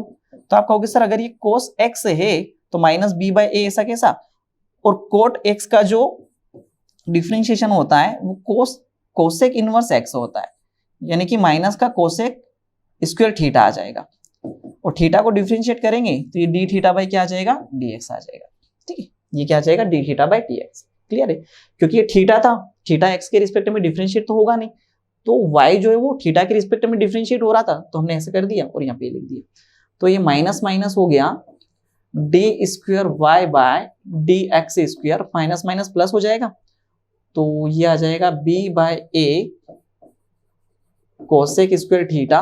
और अब देखिए D theta by D X क्या है, D X by D theta है माइनस का ए साइन थीटा, तो उसको उल्टा करेंगे तो आ जाएगा 1 अपॉन माइनस का ए साइन थीटा, ऐसा हो जाएगा, माइनस का मल्टीप्लाई यहाँ हो जाएगा तो ये आ जाएगा माइनस का बी बाय ए स्क्वायर, ये ऊपर जाके क्या हो जाएगा कोसेक क्यूब थीटा, ये ऊपर जाके क्या हो जाएगा कोसेक क्यूब थीटा। क्या मेरी बात यहां तक समझ में आ गई? Cosec cube theta. अब दोस्तों थीटा की वैल्यू पाई बाय 2 है, अगर ये थीटा की वैल्यू में पाई बाय 2 रखता हूं तो पाई बाय 2 पर से वैल्यू 1 होती है, तो आ जाएगा माइनस का बी बाय ए स्क्वायर। ठीक, तो केवल इसका जो आंसर आएगा वो क्या आएगा माइनस का बी बाय ए स्क्वायर। अगर ये पाई बाय 2 नहीं देता तो इसके साथ कोसेक क्यूब थीटा भी आता है, ये ध्यान रखिएगा। ठीक है, तो हो सकता है अब की बार पेपर बनाने वाला पेपर बनाए तो theta equal to pi by 2 नहीं दे। क्लियर? चलिए, तो इसका आंसर कितना आ गया अपने पास माइनस का बी बाय ए स्क्वायर। कि यहां तक बात समझ में आ गई? आगे बढ़ते हैं अपन अगले क्वेश्चन की ओर। Question number 30। देखिए क्वेश्चन नंबर 30 क्या बोल रहा है समझते हैं। क्वेश्चन नंबर 30 बोल रहा है if vector A and vector B are two non zero vectors then which of the following is correct. कौन सा करेक्ट है? बोल रहा है vector A cross vector B equal to 0। भैया ये गलत है, ये नहीं होता है। Vector A cross vector B equal to 0 if and only if vector A is perpendicular to vector B. नहीं, ठीक है, अगर ये पैरेलल होता तो 0 होता, परपेंडिकुलर के केस में 0 नहीं होगा। Vector A cross vector B is a vector, हाँ बिल्कुल सही बात है। ठीक है, vector A cross vector B magnitude of A magnitude of B cos theta नहीं होता है, यहाँ पे साइन थीटा होता है, मतलब ये वाला भी क्या हो गया गलत। तो अभी तो केवल बी वाला सही है, तो ए एंड बी ओनली। ठीक है, तो ए वाला तो गलत है, मतलब ये ऑप्शन गया, ये ऑप्शन गया। ठीक है, सी भी गलत है तो ये गया, तो बस एकमात्र यही बचा, तो बी एंड डी लगा दो। ठीक है, क्योंकि सी भी गलत है और आपका ए भी गलत है, तो ये ऑप्शन हो नहीं सकता, ये नहीं हो सकता, ये नहीं हो सकता, तो हम लोग जो यहाँ पे आंसर लगा देंगे वो ये लगा दें। और वैसे भी ये वाला पॉइंट सही है।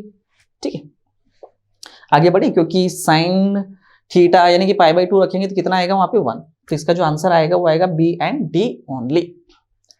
तो चलिए आगे बढ़ते अपन अगले क्वेश्चन की ओर। मजेदार क्वेश्चन था ये वाला क्वेश्चन। देखिए अगेन वापिस से मैच द कॉलम वाला क्वेश्चन आ गया। जब मैच द कॉलम वाला क्वेश्चन पूछता है ना, बेसिक इन्फॉर्मेशन पर पूछता है। फंक्शन है r से r तक और fx इक्वल टू, तो इसे बोलते हैं ग्रेटेस्ट इंटीजर फंक्शन।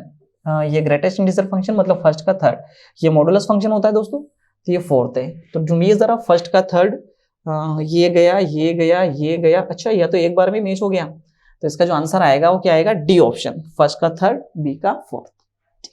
तो बड़ा ही आसान क्वेश्चन है, इसे सिग्नम फंक्शन बोलते हैं और इसे आइडेंटिटी फंक्शन बोलते हैं। ठीक है, आगे बढ़े हम लोग। हाँ जी, क्वेश्चन नंबर आ जाइए 32 पर। 32 वाला क्वेश्चन देखते हैं क्या बोलता है। If A equal to all real number, बस यहाँ पे एक को नहीं लेना है, फंक्शन दिया है ए से ए तक is defined by F X equal to X plus 1 by X minus 1 और एफ इनवर्स एक्स पूछ रहा है। तो देखिए एफ एक्स मतलब इसे y लिख देती तो y इक्वल टू हो जाएगा X plus 1 by X minus 1 और हमें एफ इनवर्स एक्स निकालना है। एफ इनवर्स एक्स का मतलब क्या हुआ, जैसे कि अगर आपका कोई फंक्शन दे रखा है, ठीक है, और ये फंक्शन इस तरीके से, ठीक है, ये फंक्शन क्या दे रखा है ए से लेकर ए तक, यानी कि ये यहाँ पे आप इनपुट डालोगे, यहाँ पे इनपुट डालोगे तो यहाँ पे क्या निकलेगा आपका आउटपुट मिलेगा। तो बोल रहा है कि इनपुट डालने पर आउटपुट डालने पर इनपुट मिले वो अपने को निकालना है, मतलब एफ इनवर्स एक्स निकालना है। ठीक है, एक्स इनपुट एक्स की वैल्यू पुट करते तो वाई निकलता है, बोलता है वाई की वैल्यू पुट करोगे तो एक्स निकलेगा, ऐसा फंक्शन अपने को बनाना है। तो इसको यहाँ पे मल्टीप्लाई करा देते तो हो जाएगा वाई एक्स माइनस वाई, एकदम सिंपल क्वेश्चन है, एक्स प्लस 1। ठीक है, यहाँ पे x यहाँ पे ले आते हैं, y यहाँ ले आते थे, दोस्तों हो जाएगा Y X minus X equal to हो जाएगा y प्लस 1। x कॉमन ले लें तो आ जाएगा y minus 1 equal to Y plus 1। तो x की वैल्यू आ जाएगी आपकी y plus 1 upon Y minus 1, यानी कि y की वैल्यू डालेंगे तो x आ जाएगा। तो ऐसा ऑप्शन देखिए जरा कौन सा, ये नहीं है, ये भी नहीं है, ये भी नहीं है, ये वाला ऑप्शन, तो अपना डी ऑप्शन मैच हो जाएगा। बस फर्क इतना सा है कि वहां पे x दे रखा है और हमारे यहाँ कितना है y, तो उससे कोई फर्क नहीं पड़ता है, ऑप्शन मैच हो गया। तो चलिए दोस्तों आगे बढ़ते हैं। तो यहाँ पे अगर y की वैल्यू पुट करेंगे तो अपना x आ जाएगा, इसे बोलते हैं हम लोग एफ इनवर्स x। ठीक, आगे बात करते हैं हम लोग अगले क्वेश्चन की। क्वेश्चन नंबर 33 देखिए, 33 क्वेश्चन बोल रहा है कि if A is a square matrix of order 3, square matrix से ए ऑर्डर 3 मतलब 3 क्रॉस 3 का है, ठीक है, एंड बी इक्वल टू दे रखा है -2a, और ये वहां पे, तो यहाँ पे रख देता हूं मैं -2a इक्वल टू के ए, ठीक है, डिटर्मिनेंट ऑफ ए। तो ये जो होगा ये होगा -2 की पावर दोस्तों कितना 3, ठीक है, क्योंकि अगर k इक्वल टू होता है, अगर ऐसा है के ए, ये बहुत फेवरेट फार्मूला है, तो होता है k to the power n determinant of a। तो k की जगह कितना आपके पास -2, तो -2 की पावर 3। n का मतलब क्या होता है कि जो मैट्रिक्स है वो किस ऑर्डर का है। n का मतलब होता है कि हमारे पास जो मैट्रिक्स दे रखा है वो किस ऑर्डर का दे रखा है। तो यहाँ पे -2 की पावर 3 यानी कि आ जाएगा -8, किसी ऑप्शन में है, तो ये रहा दोस्तों अपना ऑप्शन नंबर डी, ठीक है, ऑप्शन नंबर डी अपना मैच हो गया। चलिए आगे बढ़ते हैं हम लोग अगले क्वेश्चन की ओर। हाँ जी, रोलेस थ्योरम दे रखी है यहाँ पे, holds for the function f(x) equal to x³ plus x² plus beta x, और ये x वेरी कर रहा है कहां से, 1 से लेकर 2 तक। इसका मतलब हुआ कि x बिलोंग टू 1 to 2, ठीक है भैया। अगर ये वाली बात है तो इस कंडीशन में क्या होगा कि 1 पर जो फंक्शन की वैल्यू होगी वही वैल्यू 2 पर भी होगी। तो चलिए अगर 1 रख के देखते हैं हम लोग, तो आ जाएगा 1 plus alpha plus beta, correct.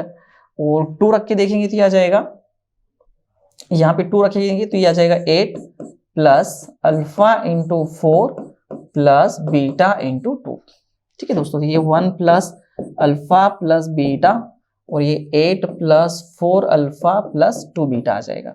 थोड़ा उसे और शॉर्ट आउट करते थे, ये इसे ले जाते हैं इधर तो हो जाएगा, और इसे ले आते हैं इधर तो हो जाएगा -7, 4 अल्फा में से अल्फा जाएगा तो 3 अल्फा, 2 बीटा में से बीटा जाएगा तो बीटा, ठीक है। अब आपसे पूछ रहा है -7 3 अल्फा प्लस बीटा। आगे इसे डिफ्रेंशिएट करने की जरूरत नहीं है, हम लोग यहाँ से शॉर्ट में आंसर निकालेंगे, या फिर आगे ऐसा करें कि इसे डिफ्रेंशिएट करके x की वैल्यू 4/3 पर चेक करें और एक इक्वेशन इस तरह की और बना लें। तो इससे बेस्ट ऑप्शन ये है कि हम लोग अल्फा और बीटा की वैल्यू यहां से उठा लेते हैं। जैसे कि मान लो अगर मैं ये वाली वैल्यू उठाता हूं, ठीक है, ऑप्शन चेक करते हैं, तो -7 इक्वल टू 3 -5 और बीटा की वैल्यू ये अगर 8 उठा लेता हूं तो ये हो जाएगा -7 -15 प्लस 8, तो -7 इक्वल टू -7, यानी कि दोस्तों ये वाला जो ऑप्शन है अपना मैच हो रहा है। -8 से तो बात बिगड़ जाएगी, तो ये वाला ऑप्शन नहीं होगा। अल्फा की वैल्यू -5 और बीटा की वैल्यू अगर 8 हो तो ये सेटिस्फाई कर रहा है, इसका मतलब ये वाली वैल्यू सही है।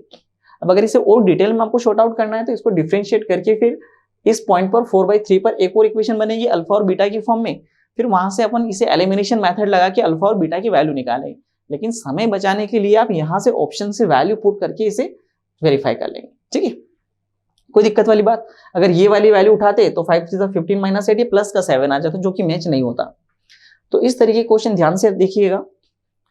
आगे आते हैं क्वेश्चन नंबर 35 पर। देखिए क्वेश्चन नंबर 35 क्या बोल रहा है, बोल रहा है कि ये कॉन्टिन्यूस फंक्शन है, x इक्वल टू -2 पर क्या है, कॉन्टिन्यूस फंक्शन। अगर कॉन्टिन्यूस फंक्शन है तो ये वाली वैल्यू और ये वाली वैल्यू इक्वल होनी चाहिए। अब प्रॉब्लम ये है कि जब ये -2 यहां रखेंगे तो -2 की वैल्यू कितनी हो जाएगी 4, 4 प्लस 5 कितना 9, 9 बाहर आएगा तो हो जाएगा 3 एंड 3 - 3 0, तो ये 0 बन रहा है और ये भी 0 बन रहा है, मतलब ये तो 0/0 बन रहा है, ठीक है। तो अब इस केस में करें क्या, इसको शॉर्ट आउट कैसे करें, तो देखिए ध्यान से, जब भी इस तरीके के क्वेश्चन आए तो हमें क्या करना है, क्योंकि ये तो 0/0 फॉर्म बन रहा है, तो 0/0 फॉर्म में तो अपन डायरेक्ट वैल्यू पुट नहीं कर सकते, तो इसको रैशनलाइज कर देते हैं। यहाँ पे लिख देते हैं अपन x² प्लस 5 प्लस 3, ठीक है, न्यूमिनेटर का रैशनलाइजेशन कर देते हैं। यहाँ भी सेम टू सेम आ जाएगा x² प्लस 5 प्लस 3, करेक्ट है। तो ये हो जाएगा दोस्तों a माइनस बी और a प्लस बी, तो a माइनस बी और a प्लस बी क्या होता है, a minus B into a plus B जो है वो होता है a² माइनस b², यानी कि ये रूट हट जाएगा तो आ जाएगा x² प्लस 5 और 3 का स्क्वायर कितना हो जाएगा 9 डिवाइडेड बाय x प्लस 2, ऐसा कैसा चल रहा है, ठीक है। और ये जो है अपने पास 1/x² प्लस 5 प्लस 3, ये नीचे वाला डिब्बा ऐसा कैसे चलेगा, तो माइनस का 9 और 5 ये हो जाएगा आपका 4, ठीक है। ऐसे यहाँ पे लिख देता हूं मैं, तो ये हो जाएगा x² माइनस 4 और नीचे same to same x plus 2 और ये डिब्बा पूरा ऐसा कैसा X square plus 5 plus 3, correct है, ध्यान से देखिए। अब ये ऊपर वाले हिस्से को हम लोग लिख सकते हैं x minus 2 and x plus 2 divided by x plus 2, और ये डिब्बा पूरा पूरा ऐसा कैसा, एक्स स्क्वायर प्लस 5। ध्यान दीजिएगा ये जो 3 है ये थोड़ा सा बाहर है, x प्लस 2 से x प्लस 2 दोस्तों क्या हो जाएगा, कैंसिल हो जाएगा। क्या अब ये वैल्यू डायरेक्ट पुट कर सकते हैं? तो अगर x की वैल्यू यहाँ पे मैं -2 रखूंगा तो -2 हो जाएगा, और ये हो जाएगा -2 का स्क्वायर 4 प्लस 5 प्लस 3, तो ये हो जाएगा 9 से बाहर आएगा 3, तो 3 और 3 6 हो जाएगा, और -4, तो काटा पीटी करेंगे तो आ जाएगा -2/3, ठीक है। हाँ जी, तो इसकी वैल्यू -2/3 और इसकी वैल्यू k, तो k की वैल्यू दोस्तों कितनी आ जाएगी अपने पास, -2/3। इसकी वैल्यू -2/3 आ रही है और यहाँ पे क्या है k, तो इसने ये पूछा था कि what is the value of k, तो k की वैल्यू कितनी आ जाएगी अपने पास, -2/3, ठीक है। आगे बढ़ते हैं, अगला क्वेश्चन है π/3, π/6, 1/, ये बहुत बेहतरीन लेवल का क्वेश्चन है। देखिए जब ऐसा हो क्वेश्चन कि fx हो, ठीक है, इंटीग्रेशन उससे कुछ लिमिट दे रखी हो, a और b लिखता हूं, ठीक है, fx dx, तो इसको अपन ऐसा लिख सकते हैं a से b a plus b minus x dx, इसको ऐसा लिख सकते हैं। तो जब ये वाला क्वेश्चन इसको शॉर्ट आउट करेंगे हम लोग, तो ये 5/6 है, 5/6 और ये 5/3 है, ठीक है। इसका मतलब होता है root cos x by root sine x लिख सकते हैं, ठीक है, और आगे कितना है अपने पास 1, तो शॉर्ट आउट करेंगे तो नीचे वाला साइन x तो घूम के ऊपर चला जाएगा, तो हो जाएगा साइन x, और ये आ जाएगा root sine x plus root cos x। Clear है? इसको पूरा शॉर्ट आउट करके अपन ऐसा लिख सकते हैं। अब एक एक बात को बिल्कुल बारीकी से समझते जाना, मजेदार क्वेश्चन है। इसको मैं i के इक्वल मान लेता हूँ, किसके इक्वल मान लेता हूँ, i के इक्वल, ठीक है दोस्तों। अब ये इक्वेशन नंबर 1 दे देता हूं मैं। अब इसको थोड़ा सा हम लोग मॉडिफाई करेंगे, π/6 और ये π/3, इसको हम लोग लिख सकते हैं दोस्तों साइन, ठीक है। इसको अगर fx से तो a plus b minus x लिख सकते हैं, तो π/3 प्लस π/6 माइनस एक्स।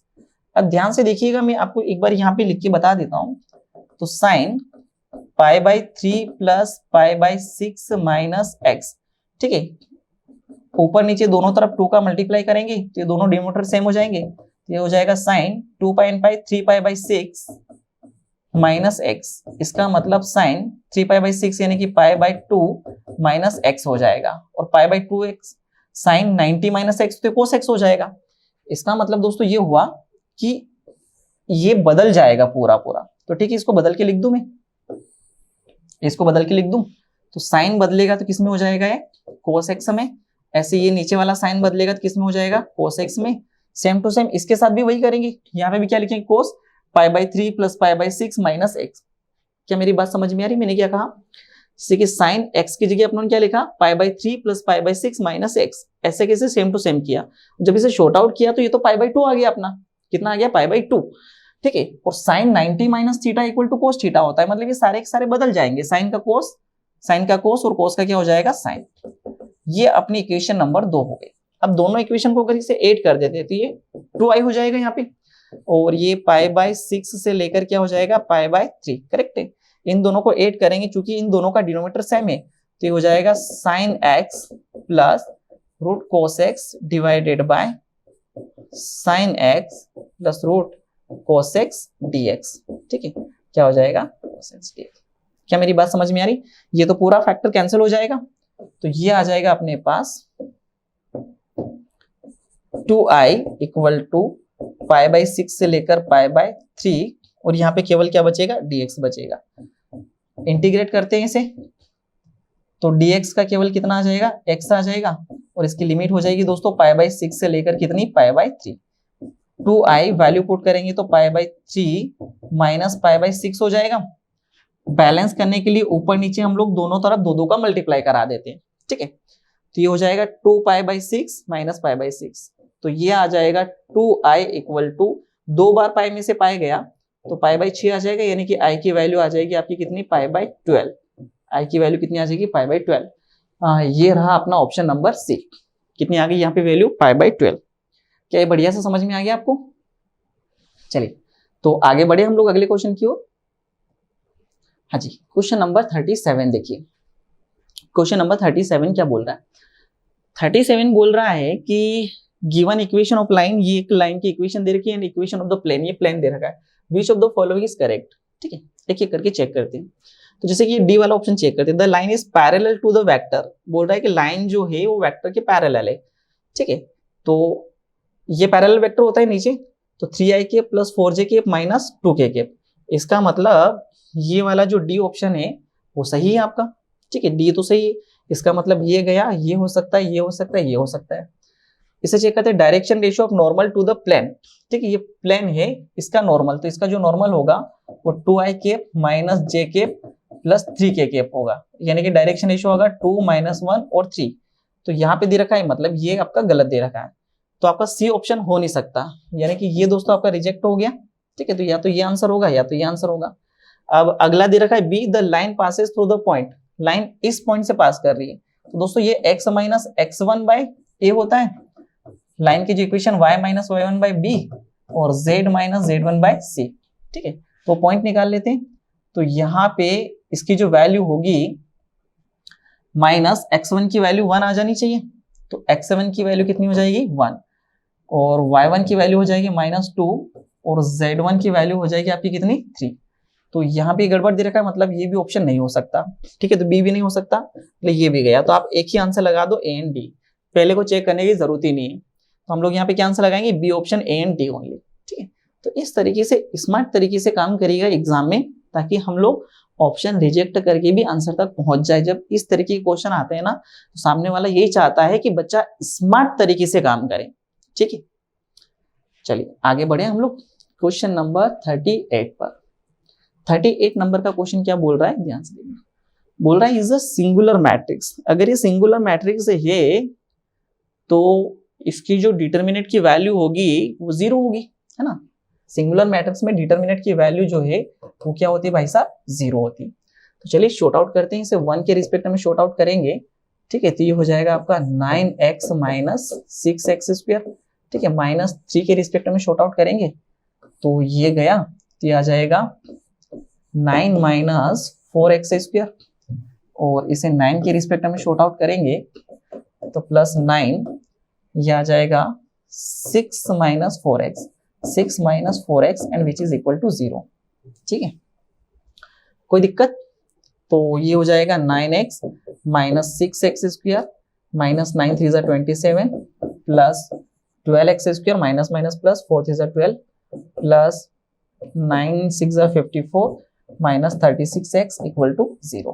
ठीक है, जितना शॉर्ट आउट हो रहा है उतना कर लो। 6x स्क्वायर और 12x स्क्वायर, ये हो जाएगा आपका 6x स्क्वायर, और ये 36x और ये प्लस का 9x, यानी कि हो जाएगा माइनस का 27x, 54 में 27 गया तो प्लस का 27 इक्वल टू क्या हो जाएगा 0।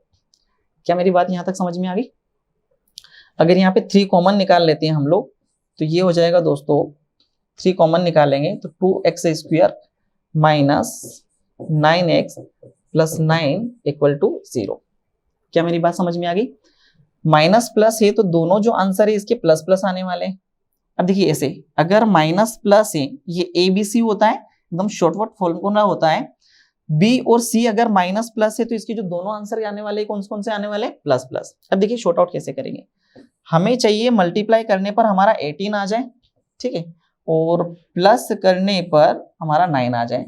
तो क्या ये 7 इंटू हो जाएगा, 7 प्लस करने पर 9 आ जाए, इसका मतलब ये 5 और 4 लेना पड़ेगा अपने को, या फिर अपन 6 और 3 लेंगे तो 6 और 3 9 हो जाएगा, 6 3 18 हो जाएगा। तो ये वाली वैल्यू 6 और ये वाली वैल्यू 3। आगे नंबर 2 है तो divided by 2 and divided by 2, तो दोस्तों वैल्यू आ जाएगी 3 एंड 3/2, यानी कि ये वाला जो सी वाला ऑप्शन है ये अपना सही है। ठीक है, इसको 0 के इक्वल रखेंगे तो यहाँ पे x की जो वैल्यू है वो कितनी आ जाएगी, 3 और 3/2 आ जाएगी। ठीक है, आप लोग इसे फैक्टर मेथड से सोल्व कर सकते हैं, मैंने इसे डायरेक्ट मेथड से सोल्व करके आंसर निकाला है। ठीक है, आप इसे फैक्टर मेथड सोल्व करोगे तो आपका आंसर क्या आएगा, 3 और 3/2। ठीक, स्मार्ट तरीके से ध्यान से देखिएगा।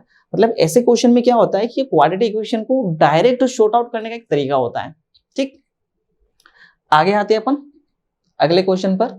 ठीक है, ये वाला जो क्वेश्चन है एग्जाम में ड्रॉप हुआ था, इसके ऑप्शन मैच नहीं हो रहे थे, तो इसको बढ़ा के अपन आगे बढ़ते हैं। क्वेश्चन नंबर 40 पर आ जाती है। देखिए ध्यान से, क्वेश्चन नंबर 40 की कहानी क्या है। बोल रहा है एक वेक्टर है ए, एक वेक्टर बी है और एक वेक्टर सी है, ठीक है। आगे बोलता है vector C lies in the plane of vector A and vector B, ठीक है। वेक्टर सी जो है वो वेक्टर ए और वेक्टर बी के प्लेन में ही लाइज कर रहा है। इसका मतलब ये हुआ दोस्तों कि वेक्टर ए क्रॉस वेक्टर बी करवाएंगे, ठीक है। तो वेक्टर ए क्रॉस वेक्टर बी जो होगा, इसका जो रिजल्ट आएगा वो वेक्टर ए और वेक्टर बी के परपेंडिकुलर होगा, ठीक है। और अगर वो परपेंडिकुलर हुआ तो उसका जो डॉट प्रोडक्ट वेक्टर सी के साथ वो 0 होना चाहिए, है ना। उसका डॉट प्रोडक्ट क्या होना चाहिए। ये बोल रहा है कि भाई 3 वेक्टर है, वेक्टर ए, वेक्टर बी और वेक्टर सी, तीनों एक ही प्लेन में है। तो तीनों एक ही प्लेन में है, इसका मतलब वेक्टर ए और वेक्टर बी का जो क्रॉस होगा वो परपेंडिकुलर होगा, और सी भी अगर उसी प्लेन में है तो उसका सी के साथ जो डॉट प्रोडक्ट होगा वो 0 होना चाहिए। तो चलिए देख लेते हैं हम लोग यहाँ पे, तो शॉर्ट आउट करेंगे। तो इसको सोल्व करने का एक तरीका होता है, सी लिख देते पहले x माइनस 2 और ये कितना हो जाएगा माइनस का 1, ठीक है। ए क्रॉस बी, ए की वैल्यू है 1 1 1 और बी की वैल्यू है 1 माइनस 1 एंड 2, ठीक है। चलिए इसे सोल्व करेंगे तो हो जाएगा दोस्तों x, ठीक है। इसको और इसको छोड़ देते हैं हम लोग यहाँ पे, तो आ जाएगा 2 1 जा 2, ठीक है, माइनस माइनस प्लस का 1, ठीक है। ये माइनस का 1 होगा और माइनस करने पर प्लस हो जाएगा, माइनस x माइनस 2, करेक्ट है। और यहाँ पे इसको और इसको छोड़ देते हैं हम लोग, तो 2 1 जा 2 माइनस 1, तो 2 माइनस 1 आ जाएगा, ठीक है। ये माइनस 1 और इसको और इसको छोड़ देंगे तो ये माइनस 1 आ जाएगा, ठीक है। तो 2 और 1 कितना हुआ, ये आपका 3x हुआ। अब इसको सोल्व कर लेते हैं, 2 में से 1 गया तो 1 हो जाएगा, तो हो जाएगा minus x minus minus plus का 2 और ये माइनस माइनस, ठीक है, माइनस का 2 हो जाएगा, माइनस 2 एंड माइनस 1, तो हो जाएगा प्लस का कितना 2 इक्वल टू कितना आ जाएगा आपका 0।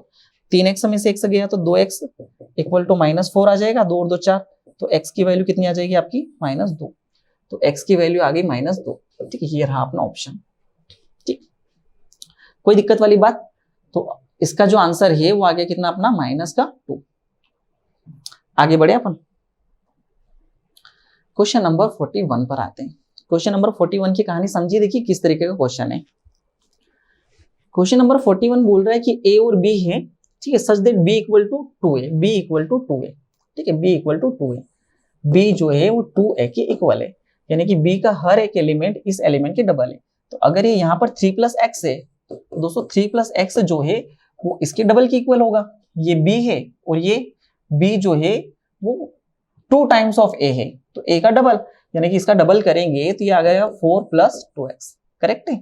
तो यहाँ पे अपन x की वैल्यू निकाल सकते हैं, तो यहाँ पे x की वैल्यू आ जाएगी, ये इधर ले आएंगे तो ये माइनस 1 हो जाएगा और ये यहाँ ले जाएंगे तो कितना आ जाएगा x, यानी कि x की वैल्यू आ गई आपकी माइनस 1, ठीक है। तो ये ऑप्शन गया, ये ऑप्शन गया, अब या तो ये है और या तो ये है, ठीक है। ऐसे ही हम लोग y की वैल्यू निकाल लेते हैं, तो x की वैल्यू आ गई आपकी माइनस 1। अब ये वाली वैल्यू देखिए, x minus 1 equal to 2y होगा और x की वैल्यू कितनी माइनस 1, तो माइनस 1 इक्वल टू कितना 2y, तो ये हो जाएगा आपका माइनस 2 इक्वल टू 2y, तो 2 से 2 गया तो y की वैल्यू दोस्तों कितनी आ गई माइनस 1, यानी कि जो अपना सी ऑप्शन है वो एकदम करेक्ट है। तो यहाँ पे जो वैल्यू आएगी वो कितनी आएगी, x की वैल्यू भी माइनस 1 और y की वैल्यू भी माइनस 1। ये एकदम आसान क्वेश्चन था जो मैट्रिक्स वाले चैप्टर से पूछा गया था। चलिए हम लोग आगे बढ़ते हैं अगले क्वेश्चन की ओर। y square equal to 4x and x square equal to 4y से ये जो पैराबोला है इसका हमें एरिया निकालना है। देखिए सबसे पहले तो हम लोग ये पैराबोला बना लेते हैं, y square equal to 4x, अगर y square equal to 4x है इसका मतलब x की जो वैल्यू है वो आ गई y स्क्वायर बाय 4। अब ध्यान से देखिएगा, मैं इसमें दो चीजें मेंशन कर रहा हूँ, एक इनपुट डाल रहा हूँ और एक आउटपुट डाल रहा हूँ, y स्क्वायर बाय 4। अगर x की वैल्यू 0 डालता हूँ तो ये 0 आ जाएगा, x की वैल्यू अगर मैं 2 डालता हूँ तो 2 का स्क्वायर 4 बाई 4 1 आ जाएगा, x की वैल्यू अगर मैं 4 डालता हूँ तो 4 का स्क्वायर 16 बाई 4 कितना आ जाएगा 4। पहले कंडीशन क्लियर हो गई है ना। तो अगर मैं इसका ग्राफ बनाना चाहूँ ऐसे, ठीक है, इसका अगर हम लोग ग्राफ बनाना चाहें ऐसे तो ये ग्राफ कुछ इस तरीके से बनेगा, ठीक है। यहाँ पे x की वैल्यू जब मैंने 0 डाली, x की वैल्यू 0 डाली तो y की वैल्यू भी कितनी है 0, x की वैल्यू 2 डाली मतलब ये x की वैल्यू 2 डाली तो ये y की वैल्यू कितनी है 1 2 3 4, 1 2 3 4, x की वैल्यू बेटा जब 2 डाली मैंने तो y की वैल्यू मतलब ये पॉइंट मुझे यहाँ मिला, x की वैल्यू जब 4 डाली तो मुझे y की वैल्यू कितनी मिली 4, यानी कि पॉइंट यहाँ मिला। यानी कि ये जो कर्व है ये कुछ इस तरीके से जा रहा है, ये कर्व जो कुछ इस तरीके से जा रहा है, इस डॉट डॉट डॉट को मैं यहाँ से मिला देता हूँ। अब दूसरे वाले को देखते हैं अपन, X square equal to 4y, यानी कि y जो है वो आ जाएगा आपका एक्स स्क्वायर बाई 4। तो सेम टू सेम यही कहानी बनेगी, यही वाला डाटा उठा लेते हैं हम लोग, y और ये आ जाएगा एक्स स्क्वायर बाय 4। तो जब 0 रखेंगे तो 0 आ जाएगा, 2 रखेंगे तो 1 आ जाएगा और 4 रखेंगे तो 4 आ जाएगा। मतलब जब y की वैल्यू में 0 रखता हूं तो 0 आता है, y की वैल्यू 2 मतलब मैं यहाँ आता हूं तो ये वैल्यू मिलती है मुझे यहाँ पे, करेक्ट है। और जब y की वैल्यू 4 रखता हूं तो मुझे ये वैल्यू मिलती है यहाँ पे। यानी कि ये दोस्तों ये जो ग्राफ जाएगा ये ऐसा ग्राफ जाएगा, ठीक है। क्या मेरी बात समझ में आ गई? तो ये वाला जो ग्राफ है वो कुछ इस तरीके से जाएगा आपका, ठीक है, ऐसे चला जाएगा। तो आपसे पूछ रहा है कि आप ये वाला एरिया निकालो, इन दोनों कर्व के बीच का ये वाला एरिया निकालो। तो अब सोचने वाला पॉइंट है कि ये वाला एरिया कैसे निकालेंगे। तो देखिए ध्यान से, ये आपके 0 0 कोऑर्डिनेट से, ये है आपके 4 0, ये वाले पॉइंट है आपके 4 4 और यहां से एक डॉट डॉट करके मैं मिला देता हूं। तो ये वाली वैल्यू है आपकी कितनी 0 4, x पर 0 4। अगर ये पूरे एरिया में से ये स्टार स्टार वाला एरिया अगर मैं माइनस कर दूं तो बात बन जाएगी। तो चलिए सबसे पहले पूरा एरिया देखेंगे, ये पूरा स्क्वायर हो गया 4/4 का, तो पूरा एरिया हो जाएगा इसका 16। अब बिल्कुल ध्यान यही रखिएगा, ये लेंथ अपने पास 4 है और ये वाली लेंथ भी कितनी 4, तो ये जो पूरा एरिया आ गया 4 × 4 कितना हो गया 16। अब ये जितना एरिया होगा ये भी उतना ही एरिया होगा, ठीक है। तो अगर इस एरिया को डबल करके मैं माइनस कर दूं तो बात बन जाएगी। तो चलिए देखते हैं इसका एरिया कैसे निकाल सकते हैं। 2 टाइम्स ये वाला स्टेप ले लेते हैं हम लोग, ये वाला, ठीक है। तो ये लिमिट हो जाएगी 0 से कितनी 4, 2 टाइम्स क्यों किया, क्योंकि इसका डबल कर देना है। और ये अपना dx हो जाएगा और ये, तो ये y dx हो जाएगा। क्या हो जाएगा दोस्तों y dx।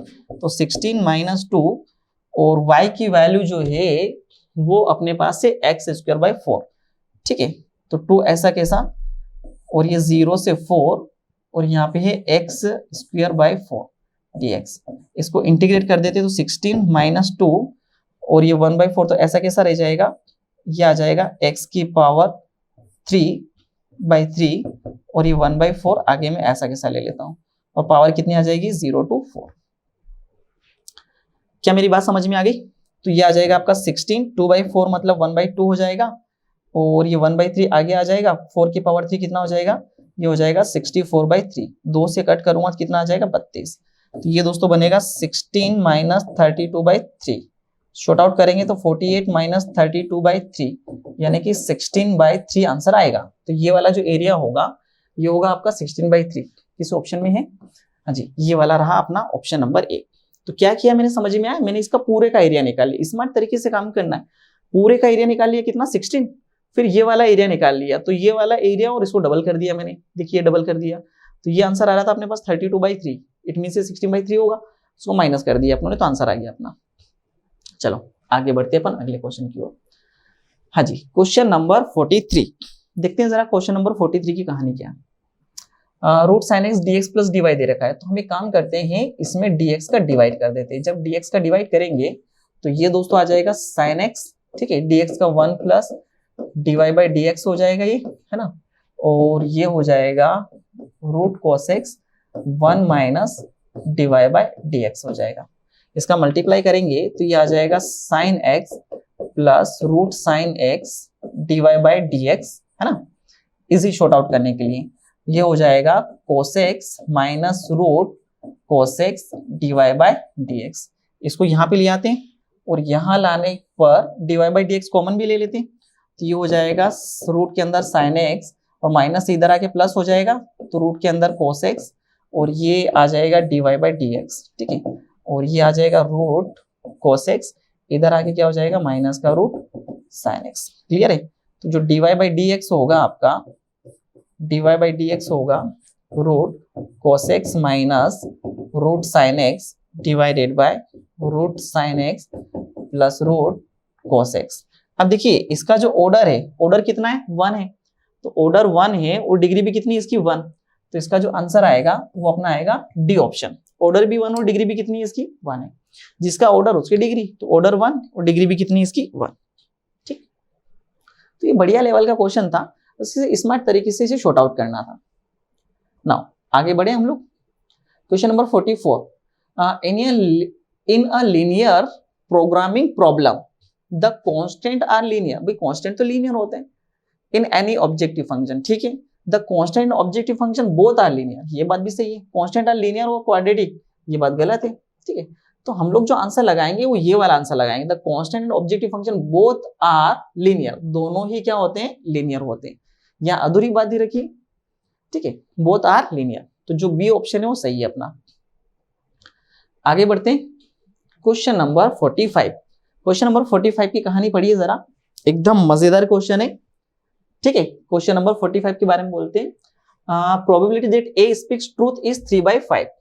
ए अगर ट्रूथ बोलेगा तो उसकी प्रोबेबिलिटी कितनी होगी आपकी, 3/5, और सही अगर नहीं बोला तो उसकी प्रोबेबिलिटी कितनी होगी, 2/5। भाई 5 में से 3 गया तो कितना बचा, 2/5। A reports that a head appears, the probability that actually there was a head is। भाई कहानी ये है कि ये सही बोलता है उसकी प्रोबेबिलिटी है 3/5, और झूठ बोलेगा उसकी प्रोबेबिलिटी कितनी है, 2/5। एक सिक्के को उछाला, भाई ऐसे सिक्का लिया और एक सिक्के को उछाला, ठीक है। अब सिक्का उछाले और अगर हेड आए और इसने बोला कि हेड ही आया, इसका मतलब ये सही बोल रहा है, ठीक है। आए टेल लेकिन ये बोले हेड, इसका मतलब ये झूठ बोल रहा है। तो ये जो क्वेश्चन है बेस थ्योरम का क्वेश्चन है। तो अब देखते हैं क्या बोल रहा है, a report that a head appears, head आया, the probability that actually there was a head, मतलब रिपोर्ट में कहा गया कि हेड आया और क्वेश्चन पूछ रहा है कि प्रोबेबिलिटी निकाली कि वो एक्चुअल में हेड था, मतलब वो सही बोल रहा था। तो चलिए देखते हैं, पहले तो टोटल प्रोबेबिलिटी निकाल लेते हैं। टोटल प्रोबेबिलिटी क्या होगी, भाई हेड आए, ऐसे हेड आने की प्रोबेबिलिटी क्या, भाई टोटल जो सैंपल स्पेस है हेड और टेल होते हैं, तो हेड आने की प्रोबेबिलिटी होती है आपकी 1/2, और हेड नहीं आने की प्रोबेबिलिटी या फिर टेल आने की प्रोबेबिलिटी कितनी, 1/2। तो अब जैसे ही मैंने सिक्का उछाला और हेड आया और इसने कहा कि हेड आया, इसका मतलब ये सही बोल रहा है, तो सही बोलने की प्रोबेबिलिटी कितनी, 3/5। मैंने सिक्का उछाला, ठीक है, हेड नहीं आया, हेड नहीं आने की प्रोबेबिलिटी कितनी, 1/2, और इसने कहा हेड आया, इसका मतलब ये झूठ बोल रहा है, मतलब ये झूठ बोल रहा है, तो झूठ बोलने की प्रोबेबिलिटी कितनी इसकी, 2/5। अब बोल रहा है कि एक्चुअल में हेड आए, इसका मतलब ये हेड आने कंडीशन, तो 1/2, या ऊपर लिखेंगे अपन 1/2 इंटू 3/5, तो ये हो जाएगा बेटा 3/10, और ये नीचे शॉर्ट आउट करेंगे तो ये हो जाएगा 3/10 प्लस 2/10, 3 इंटू कितना हो रहा है, 5/10, 10 से 10 गया तो आंसर आ जाएगा 3/5, यानी कि ऑप्शन नंबर ए जो है वो अपना करेक्ट आंसर है। Option number A correct answer है। क्या मेरी बात यहां तक समझ में आ गई, कोई दिक्कत तो नहीं। चलिए आगे बढ़े अपन, question number 46, tan inverse 1 - x upon 1 + x के बारे में बात कर रहे हैं। tan इनवर्स 1 - x, देखिए अगर मैं x equal to tan theta ले लेता हूँ, x इक्वल टू क्या ले लेता हूँ, tan थीटा ले लेता हूँ, तो tan इनवर्स x जो है वो थीटा आ जाएगा, tan इनवर्स x जो है वो थीटा आ जाएगा, तो यहाँ हो जाएगा tan inverse 1 - tan theta upon 1 + tan theta हो जाएगा, और यहाँ हो जाएगा 1/2, tan इनवर्स x की जगह क्या आ जाएगा अपना, थीटा।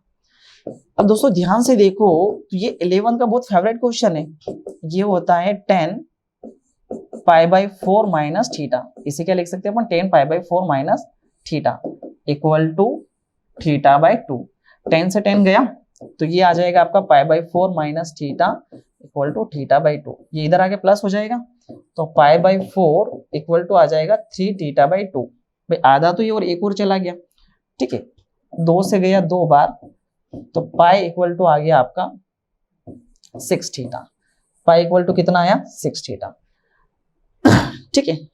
अब यहाँ पे लिख देते हैं π/6, और थीटा की जगह क्या है अपने पास, tan इनवर्स x। क्या मेरी बात समझ में आ रही है, थीटा की जगह क्या है अपने पास, tan इनवर्स x, और हमें यहाँ पे x की वैल्यू निकालनी है, करेक्ट है। तो अब यहाँ पे देखते हैं हम लोग कि ये tan इनवर्स इधर चला जाएगा तो ये हो जाएगा tan इनवर्स π/6 इक्वल टू कितना, x, और इसकी वैल्यू होती है आपकी 1/√3, तो x की वैल्यू कितनी आ जाएगी आपकी 1/√3, ठीक है, x की वैल्यू कितनी आ जाएगी 1/√3। क्या मेरी बात समझ में आ गई, x की वैल्यू कितनी आ जाएगी 1/√3।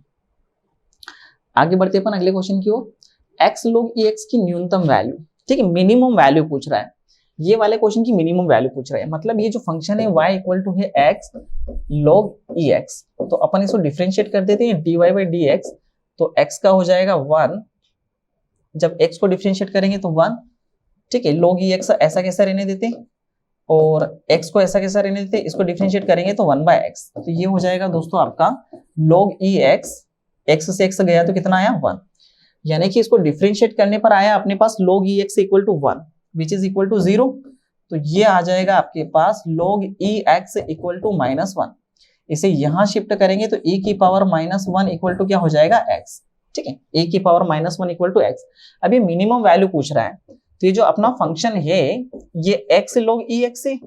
अब यहाँ पे x की वैल्यू अगर हम लोग उठा के रख देते हैं तो x की जगह क्या आ जाएगा, e की पावर -1 log e, और x की जगह e की पावर -1, ठीक है, तो ये -1 आगे आ जाएगा तो -1 e की पावर -1, और ये हो जाएगा log e और a, ये कैंसिल हो गया, तो ये आ जाएगा दोस्तों माइनस, ठीक है, और e की पावर -1 को 1 by e लिख सकते हैं, तो मिनिमम वैल्यू जो है वो होगी इसकी माइनस का 1 by e। देखिए इस क्वेश्चन पर जो इसकी मिनिमम वैल्यू आएगी वो कितनी आएगी अपने पास, माइनस का 1 by e, ठीक है, तो ये वाली बात समझ में आ गई। तो जब भी हमें ऐसे मिनिमम या मैक्सिमम वाले क्वेश्चन को शॉर्ट आउट करने होते हैं तो हम लोग फंक्शन को डिफरेंशिएट करते हैं, डिफरेंशिएट करने पर जो वैल्यू आती है वो फंक्शन में पुट कर दो आप लोग। आगे आते हैं हम लोग क्वेश्चन नंबर 48, देखिए x square plus Y square, ठीक है, तो यहाँ पे दे रखा है x square plus Y square is less than equal to 1, इसका मतलब इसे मैं इक्वल टू 1 लिखूं तो ये तो सर्कल की इक्वेशन हो गई, सर्कल की इक्वेशन हो गई, मतलब ये सर्कल हो गया आपका, ठीक है, ये जो है ये हो गई भैया सर्कल की इक्वेशन, ठीक है। अब एक सर्कल ड्रॉ कर लेते हैं हम लोग यहाँ पे, तो ये आ गया अपना सर्कल, ठीक है, और सर्कल में देखोगे आप ध्यान से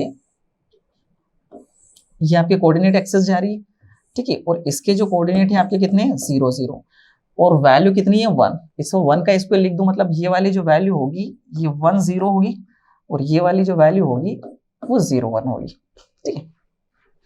अब आगे बोलता है कि x plus y equal to 1, x plus y equal to 1, मतलब x की जगह अगर मैं 0 रखूंगा तो y की वैल्यू 1 आ जाएगी, और अगर y की जगह मैं 0 रखूंगा तो x की वैल्यू क्या आ जाएगी 1, यानी कि यहां से एक लाइन जा रही है ऐसी, ठीक है, अगर इसकी मैं एक लाइन खींचूं तो लाइन ऐसे जाएगी, ये वाली लाइन, ठीक है, और हमें एरिया पूछ रहा है, यानी कि भैया हमें ये वाला एरिया पूछ रहा है, ठीक है, ये वाला एरिया पूछ रहा है। देखिए ये वाला एरिया कैसे निकालेंगे, ये जो पूरा सर्कल है, सर्कल का एरिया क्या होता है, एरिया ऑफ सर्कल, ध्यान से देखोगे तो एरिया ऑफ सर्कल जो है वो पाई आर स्क्वायर होता है, पाई आर स्क्वायर, और अगर मैं केवल इस हिस्से का एरिया निकालूं तो ये हो जाएगा 1/4 पाई आर, मतलब 1 का स्क्वायर, ठीक है। अब दूसरी बात ध्यान से देखना बिल्कुल दोस्तों, ये एक ट्रायंगल बन रहा है, देखो ये ट्रायंगल बन रहा है, ये ट्रायंगल की वैल्यू कितनी 1 और ये भी वैल्यू कितनी 1, तो अगर ये वाला मैं हटा दूं इसमें से तो ये वाला एरिया निकल जाएगा, तो मैं माइनस कर देता हूं 1/2 1 × 1, तो ये आ जाएगा π/4 - 1/2, यानी कि ये वाला जो एरिया है वो कितना आ जाएगा अपने पास π/4 - 1/2, यानी कि ऑप्शन नंबर ए जो है वो करेक्ट है, ऑप्शन नंबर ए अपना करेक्ट है। क्लियर है, आगे बढ़े अपन अगले क्वेश्चन की ओर, चलिए क्वेश्चन नंबर 49, ठीक है, बोल रहा है कि द एरिया ऑफ पैरेललोग्राम, ठीक है, the area of parallelogram whose adjacent side are determined by the vectors, तो एरिया कैसे निकालते हैं, वेक्टर ए क्रॉस वेक्टर बी और इसका मैग्नीट्यूड यानी कि इसका मोड ले लो, तो यहाँ पे हो जाएगा आई केप जे केप एंड के केप, ए की वैल्यू है 1 - 1 एंड 3 और इसकी वैल्यू 2 - 7 एंड 1, शॉर्ट आउट कर लें इसे भैया, तो इसे शॉर्ट आउट करेंगे तो ये आई केप, ठीक है, बिल्कुल ध्यान से इसको छोड़ देंगे तो -7, ठीक है, ये -2 और माइनस माइनस प्लस का 2 हो जाएगा, कोई दिक्कत वाली बात, माइनस का जे केप हो जाएगा, इसको और इसको छोड़ देते हैं तो ये आ जाएगा 1 माइनस कितना 6, प्लस का के केप हो जाएगा दोस्तों, इसको और इसको छोड़ देते हैं, ठीक है, तो ये आ जाएगा माइनस का 7। अच्छा यहाँ पे कोई गड़बड़ तो नहीं करी हम लोगों ने, हाँ मुझे वही लग रहा था गड़बड़ कर दी, इसको और इसको छोड़ेंगे तो ये हो जाएगा -1, ठीक है, -1, और ये माइनस का 21 तो ये प्लस का 21 हो जाएगा। देखिए छोटी सी गलती क्वेश्चन डूबे देती है। के की वैल्यू शॉर्ट आउट करेंगे तो ये माइनस का 7 और ये माइनस का 2, तो माइनस का 2 क्या हो जाएगा प्लस का 2। 21 में से 1 गया तो ये 20 आई केप आ जाएगा। 1 minus 6 minus 5 minus minus plus का 5 जे केप आ जाएगा और माइनस 7 प्लस 2 तो दिस इज माइनस का 5 के केप। ठीक है, ये अपना वेक्टर ए क्रॉस वेक्टर बी आया। अब इसको अपन मोड ले लेते हैं, ये इसका मैग्नीट्यूड निकाल लेते हैं। मैग्नीट्यूड कहना सही है तो 20 का स्क्वायर होगा दोस्तों 425 और ये भी कितना 25, तो ये हो जाएगा आपका रूट के अंदर 450, जिसको हम लोग लिख सकते हैं 225 इंटू 2, यानी कि ये आ जाएगा 15√2 है किसी ऑप्शन में। तो ये रहा दोस्तों अपना सी ऑप्शन। ठीक है, इसका आंसर कितना आ जाएगा 15√2। क्लियर, तो ये अपना 49 नंबर का क्वेश्चन था। आगे बढ़े अपन अगले क्वेश्चन के बारे में बात करते हैं। Question number 50। -1 3 2 से गुजरने वाले उस तल का समीकरण जो तल के लंबवत है। भाई हमें एक प्लेन की इक्वेशन निकालनी जो इस पॉइंट से जा रहा है। तो प्लेन की इक्वेशन क्या होती है, ये पॉइंट है -1 3 एंड 2। ठीक है, और इसका एक नॉर्मल होता है। तो प्लेन की इक्वेशन होती है ax minus x1 plus b y minus y1 plus c z minus z1 equal to 0। ये प्लेन की इक्वेशन होती है। अब अगर हमें डायरेक्शन रेशियो मिल जाए तो बात बन जाएगी। तो हम लोग क्या करते हैं दोस्तों, इसके डायरेक्शन रेशियो निकाल लेते हैं। तो ये हमारी प्लेन की इक्वेशन होती है। आगे बोल रहा है कि इन प्लेन के परपेंडिकुलर है, वो जो प्लेन है इन दोनों के क्या है परपेंडिकुलर। तो हम लोग क्या करते हैं, इन दोनों का प्रोडक्ट निकाल लेते हैं, आई केप जे केप के केप। तो ये हो जाएगा 1 2 3 3 3 एंड 1। ठीक है, तो ये आ जाएगा दोस्तों अपने पास क्या, दोनों वेक्टर का हम लोग प्रोडक्ट निकाल रहे हैं। तो ये आई केप इसको छोड़ दिया तो ये 2 माइनस 6 माइनस जे केप को निकालेंगे तो ये हो जाएगा 1 माइनस 6। भाई इसको और इसको छोड़ दिया तो 1 माइनस 6 प्लस के केप निकाल लेते हैं। तो के केप जो निकलेगा 3 माइनस 6 तो 2 माइनस 6। ठीक है, वापिस से इसको और इसको छोड़ दिया। भाई ये 1 2 3 अपने पास 1 2 3 और ये 3 3 कितना है 1 है। ठीक है, इसको और इसको छोड़ दिया तो ये हो जाएगा 2 1 सा 2 एंड 3 3 सा 9, सॉरी ये 9 आ जाएगा। तो हो जाएगा दोस्तों माइनस का 7 आई केप। ठीक है, और ये जे को छोड़ दिया तो ये 1 एंड 3 3 सा 9, ये भी 9 आएगा। ठीक है, तो ये माइनस का 8 तो ये हो जाएगा प्लस का 8 जे केप। करेक्ट है, इसको छोड़ दिया तो 3 माइनस 6 तो 3 माइनस 6 तो आ जाएगा माइनस का 3 के केप। ठीक है, इन दोनों का अपनों ने प्रोडक्ट निकाल लिया। तो ये जो आएगा ये इन दोनों के परपेंडिकुलर आएगा।